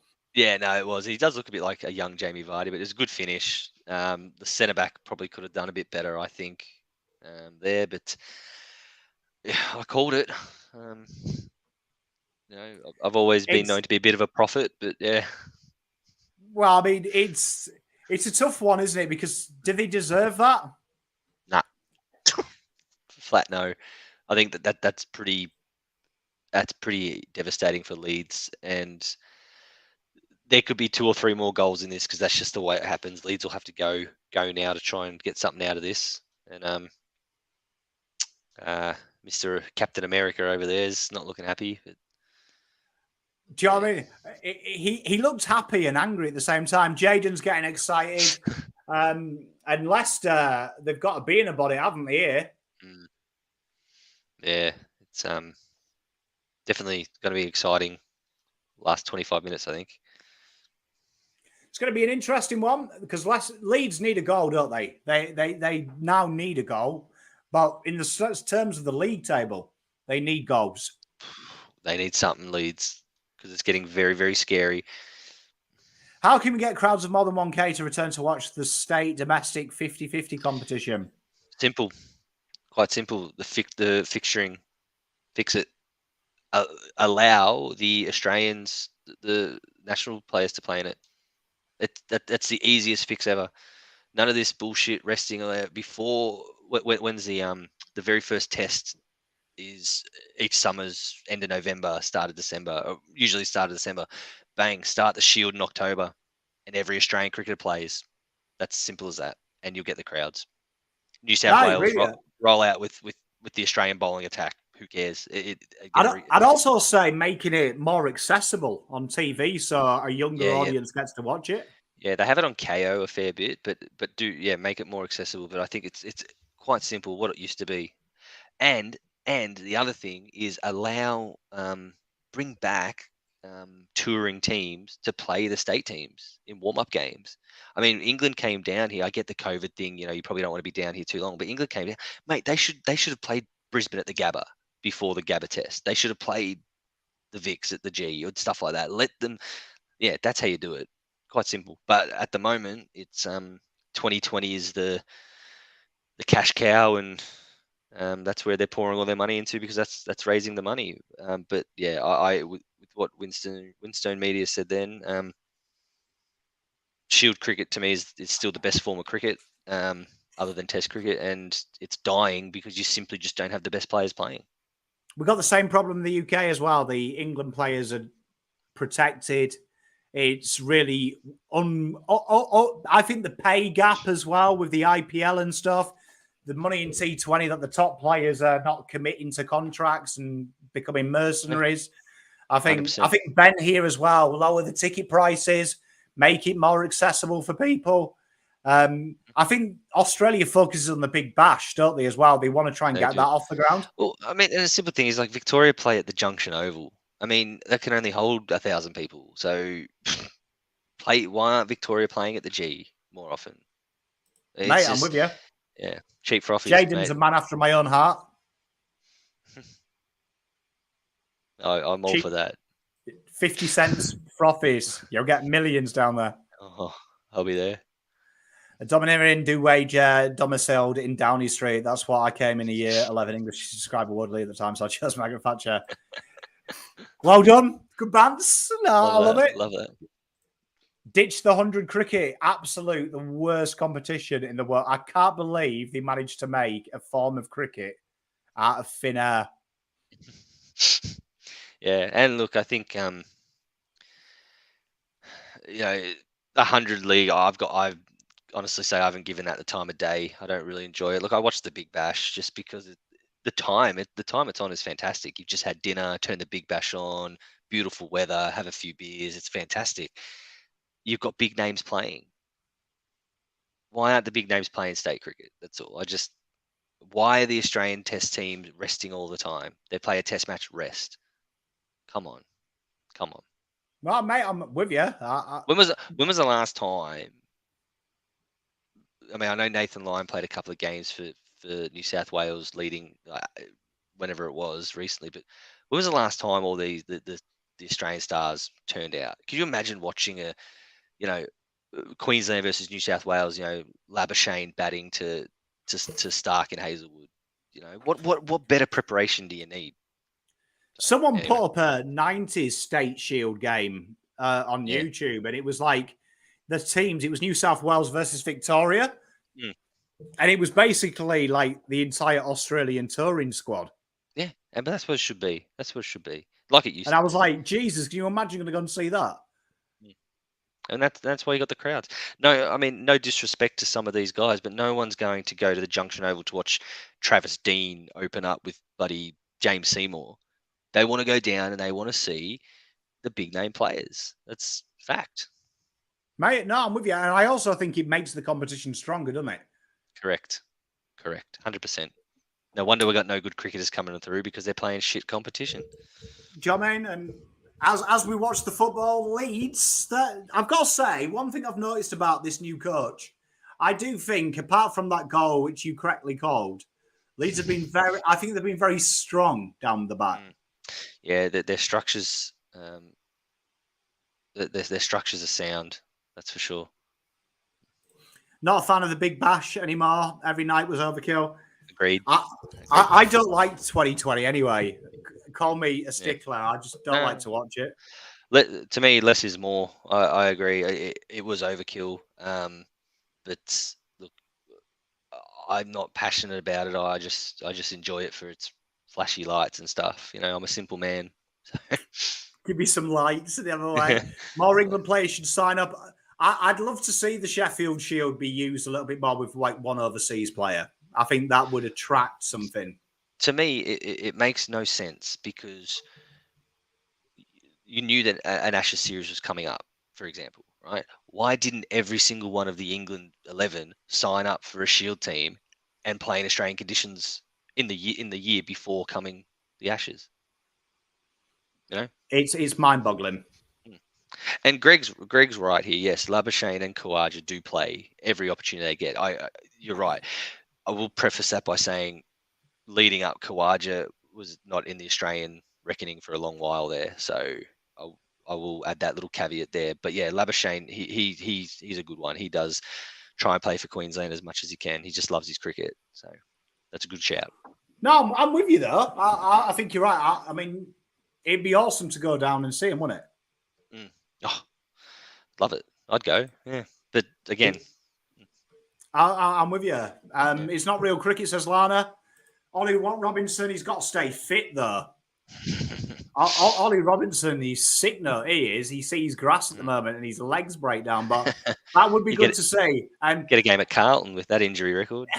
To back Fazz up, it does baffle me that the Poms, for the entire history of the United Kingdom, have struggled on Australian soil playing cricket. That no one has ever thought, send these boys out here. Like we send a lot of them out to club cricket over here, but why don't we send them out to Shield cricket? Do you know what I mean? Why doesn't that exist? Because like Ben says, there's a shitload of Aussies in England at the moment. Labuschagne plays for Glamorgan. Like the Aussies play in the UK.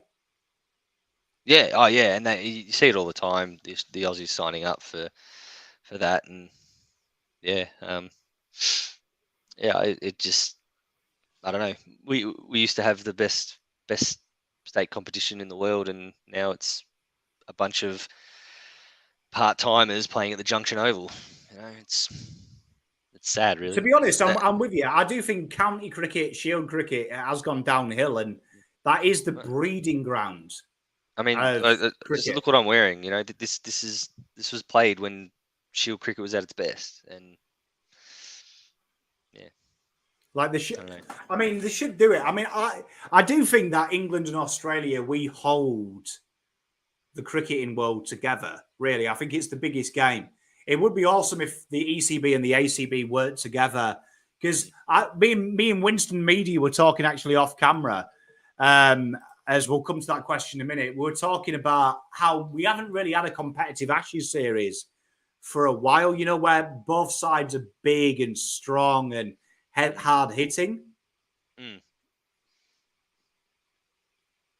Do you know what I mean? We need Yeah, no, to you're right. Yeah, put more. it's I think we should work together on that and get it back.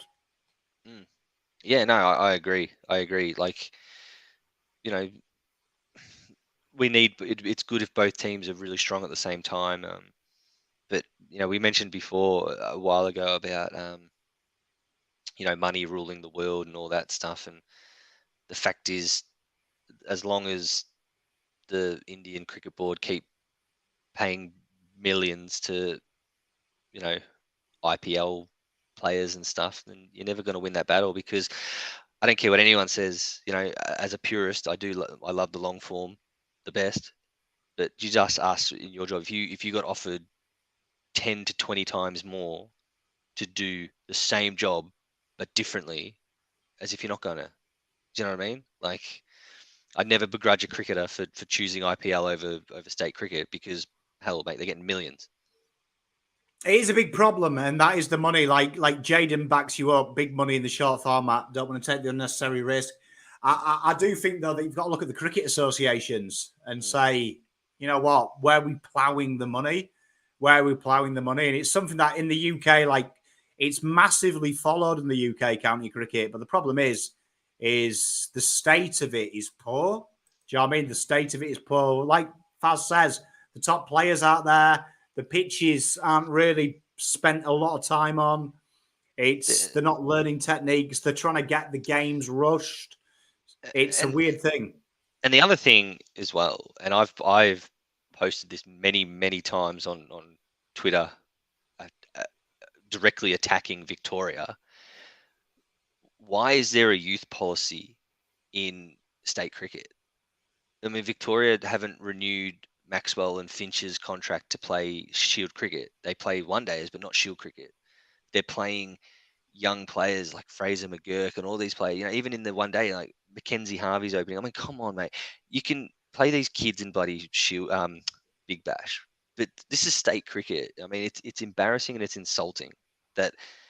I don't care if you're 18 or 38. If you're the best 11 cricketers in the state, you're playing for the state. But there's some bizarre thing going around now that the state teams have a youth policy where they're trying to bring young cricketers up. It's bullshit.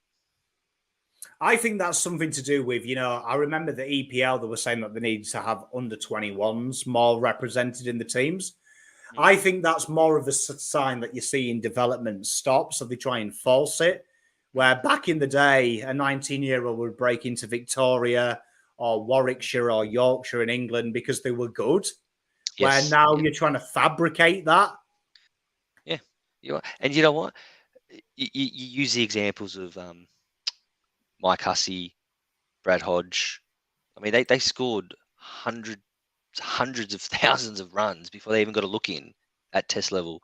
Should be the same thing. You should be scoring hundreds and hundreds and hundreds for your club in district cricket, whether it's St Kilda or Melbourne or Carlton, whatever it is, before you even get to be invited to be training for Victoria. We're not talking about a bush league here. We're talking about the state, and they're just getting any man and any kid who can hold a bat to say, "Oh, come and represent Victoria." It's bullshit. Mate, I mean, I remember back in the day, going way back, that one day cricket used to be how you got into the test team. Mm. Do you know what I mean? Do you remember? Like, I remember England in the B&H International Series. We'd play 3 or 4 guys that were on the precipice of the test team, and that was kind of how you saw how they went internationally. Like Yeah. Craig White was a great example. He used to play for the one dayers, and he was always the first reserve for the test team. Where now it's the opposite, isn't it? Yeah, it's just bizarre. I don't, and I think there's probably a lot of things involved, but I can't look past it. It's got to be because of the IPL. I think that's what's killed the longer form. Well, that's why I think ECB and the ACB, they make a lot of money. Like maybe come up to some compromise. Like I know the talk in the UK, we've got so many counties, is try and strip it right back, make 4 counties or 4 representative sides. So it's a top end pool. You're talking the best of the best play week on week and really drive the standard of that. Whether it's something like that in Australia as well. I mean, I think it would be sick if you had maybe a yearly tour. That 4 Aussie sides, club sides, go to the UK and compete in like a Anglo-Australian series. But even like a Champions League format, the winner of the Shield plays the winner of the county in a world tournament or something, whatever, and get the other country leagues involved. It's just, yeah. No, I'm with you. We live in a porcelain society in 22. That includes sport. It does seem like we do have to try and give people chances, don't we? Like, you hear that argument quite a bit in sport. Like, oh, this 18-year-old is taking 2 wickets. What about getting a chance? Yeah. Yeah. It happens time and time again. Cam Green, I really rate Cameron Green. Did he deserve a test cap? That's debatable, but he's there now and he's performing well. So that's an example of where it can work. But I mean, there are players who have scored, and this is not even exaggerating, 10 times the amount of runs that he's scored and never even had a look in. There are players who've had one opportunity, failed, never seen again. Nick Maddison's a perfect example for Victoria. He's averaging 80 in the last 3 years, and he's not even getting a look in. Yet they're trying to find the next good kid. Bring him in. He's 28, for God's sake. Like, it's a crazy thing, isn't it? It's a crazy thing, and UK suffering the same. Benjamin says 2020 is ADHD cricket. Yep. You see, I agree with Lana here. There's something beautiful with Test cricket that it's over 5 days. Yeah. It's the best form of the game. I mean, that's just my opinion, and obviously, yeah, it's a dying art, and maybe we're just dinosaurs. I don't know. Yeah, you see, this comment here, I think, is everything that's wrong with sport, and I think Ben's spot on. Like, when I was talking about Shane Warne at the start, we used the H word and L word, legend and hero, and nowadays that L word and H word get thrown about something chronic. Do you know what I mean? Yeah. Like, when I was a young lad, when you talked about Premier League legends, top flight legends, you were talking the creme de la creme. You were talking guys who had 15 years at the top level, played 1,000 games. They were on the names of rivals fans' lips as well. We never had things like our legend. They were legends of the game. Like, every fan, Kenny Dalglish, Celtic. Kenny Dalglish, he is a legend. I can't argue it. I hate him. Legend of the game. Heinrich Larsson, legend of the game. He's a Celtic player, but he is a legend of the game. Did it 1,000 games every game. But nowadays, like Ben says, you can have one good game. And you're a star. Yeah. And I think like Zach Fisher, case in point, did it against Eagles, and everyone says, oh, when's he going to get back to being that star he was? He had one good game. And I think, and the adding on to this, it links a little bit. My favorite thing to hate on is when everyone says he's the next blah. For example, the late Phil Hughes, rest in peace, but he was the next Don Bradman. Now Pukovsky's the next Don Bradman. Michael Clark was the next Don Bradman. Khawaja was the next Ricky. But why? We could do it all the time. It's just, they're saying, Horn Francis is the next Dustin Martin. Well, fuck me, mate. The kid hasn't even had a kick yet. It's... Mate, I'm with you. And I don't think any superstar in the history of sport has a great tackle there. Tell you what, Dallas is probably one of the best... Dallas and Ayling are probably two of the best underrated footballers in the league. Very good players. Pom, and lads from Watford, a bunch of bitter bastards because they claim they're part of London when in reality they're nothing to do with London. Probably. It's more of a Fazz question, this, because West Ham is London. It's the centre of London. It is old London. Do you class Watford as real people? What's a Watford? I mean, I don't class them as real people because the Southerners. So, I spend less time worrying about them than I do Collingwood. But no, it's a good point. But nah, they're just The answer is no. Simple. They're not a part of London. Very See you later. famous, though, because they are, you've got to remember that Watford used to be owned by Elton John when I was a kid. Yeah. Fascinating club. They're actually a funny club. You know, they've had, 8 managers in 6 months or whatever it is. It's something ridiculous. Like, they just sack a manager, you know. They love it. Saka Manager FC. As I'll tell you what, great chance here for Leicester. Oh, what has he done? He had no right boot, I don't think. What was he doing there, though? He No idea. was having a bit of a whale of a time there, wasn't he? That was that Andreas Luckman. Yeah. Interesting player. Harry Mackay is seen as a god against Young because he got Coleman medal despite 58 goals. They are. Do you know what I mean? The standard has got lower, though, hasn't it? Do you know what I mean? The standard has got lower.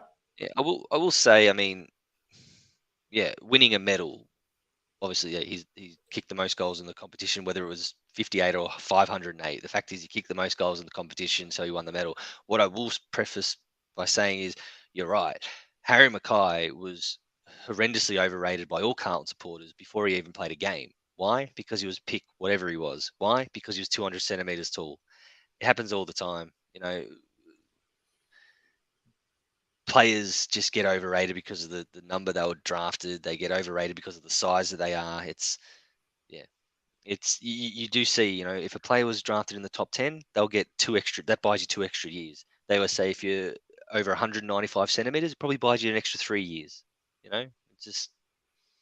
Mate, no, I'm with you. I think valid points. Who do we think will win the heavyweight title fight? Tyson Fury or Dylan White? Fury. Yeah, I think Tyson will. Yeah. Kind of have a soft spot for Dylan White, though. But I do think Tyson Fury will win it. My favorite part about boxing good. is people spend hundreds of dollars on tickets and sometimes thousands, and it could be over in 30 seconds. Can you imagine? Can you imagine? Yeah. Sam Walsh is a hero, legend, superhero, and best player in the comp. No, that's true, though. Well done, Greg. Dodgy foot, but we love him. Yeah, I mean, but it's one of them things, isn't it? I mean, do you know what I mean? Like, I was reading an article the other day saying that Sam Walsh potentially could be bigger than Lee Matthews was for the game. Yeah. And I'm thinking, exactly like you say, as Luckman should have looked. Like, why can't they just let them play? Why do they have to make them bold calls? Yeah, exactly. Because you're setting them up to fail. Like, I mean, Cam Rayner's a perfect example of this, where he was literally, they called him the Dustin Martin prototype. He is the next Dustin Martin. Everything he does in his career is going to be not good enough because of that comparison. And I think he's had a very good career, Cam Rayner. I think he's a quality player, but everyone wants him to do the Dustin Martin stuff because the day he got drafted, it was the Dustin Martin prototype. It's why when I do my draft previews, I avoid doing comparisons. I actually hate it when someone says, and I sometimes give the most boringest comparisons of players in the comp for one reason. Because if you say someone's going to be like Trent Cotchin, they expect Trent Cotchin year one. They don't actually see that that's where he could go. Yeah. I get you. Do you know what I mean? Like I remember saying about Durden, he's got Tom Papley vibes. And people were going, aye, but Tom Papley would be better if we could get him this year because Durden's not going to be Papley year one. And I'm like, yeah, exactly. Yeah, he's not. No shit. Like, you know what I mean? Like, if you want a comparison now, somewhere between Cam Paulson and Lockie O'Brien. I mean, like, do you know what I mean? Like, but it doesn't sound really exciting, does it? If I say, it's not sexy. Year one, if we can get Cam Paulson out of him, that'd be good. That'd be a dub. Yeah. Nah, it's bizarre. Exactly, TDK. Controversial opinion. Don't Tom de Koning is literally the most overrated footballer in probably the AFL. Mate. If we're honest, I love him, but his ceiling in what I think a lot of people say it is. Yeah, I couldn't agree more. I part of me, yeah, I get slaughtered for this on Twitter. When I just say I'd rather Mark Pitnet in the ruck over TDK. Just because, and it's the same thing we talk about. Well, just because Pitnet's not sexy, he's not flashy, and Tom de Koning flies for a bunch of marks, which he doesn't take anyway. Nah, I won't have it. I won't have it. So. Well, we're into the last, deep into stoppage time. We've got 1 minute to play. Leeds are camped in the forward line, but can't get a shot away. But we've got a question here from everyone's favourite. How are Carlton going to beat Richmond? I only want 5 valid arguments.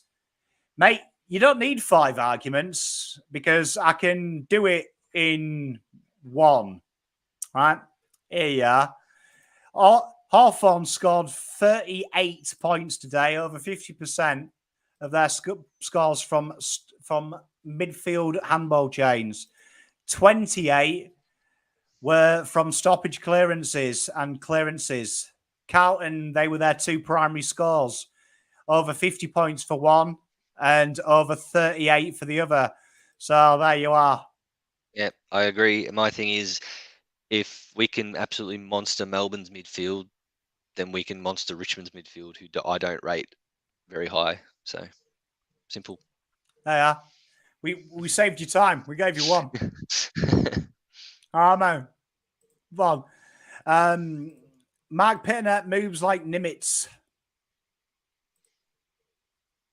I like Mark Pitnet. I'm a fan, man. People get on his case, but I'll tell you what, we've got a Richmond fan here. Nan Curvis is dog shit.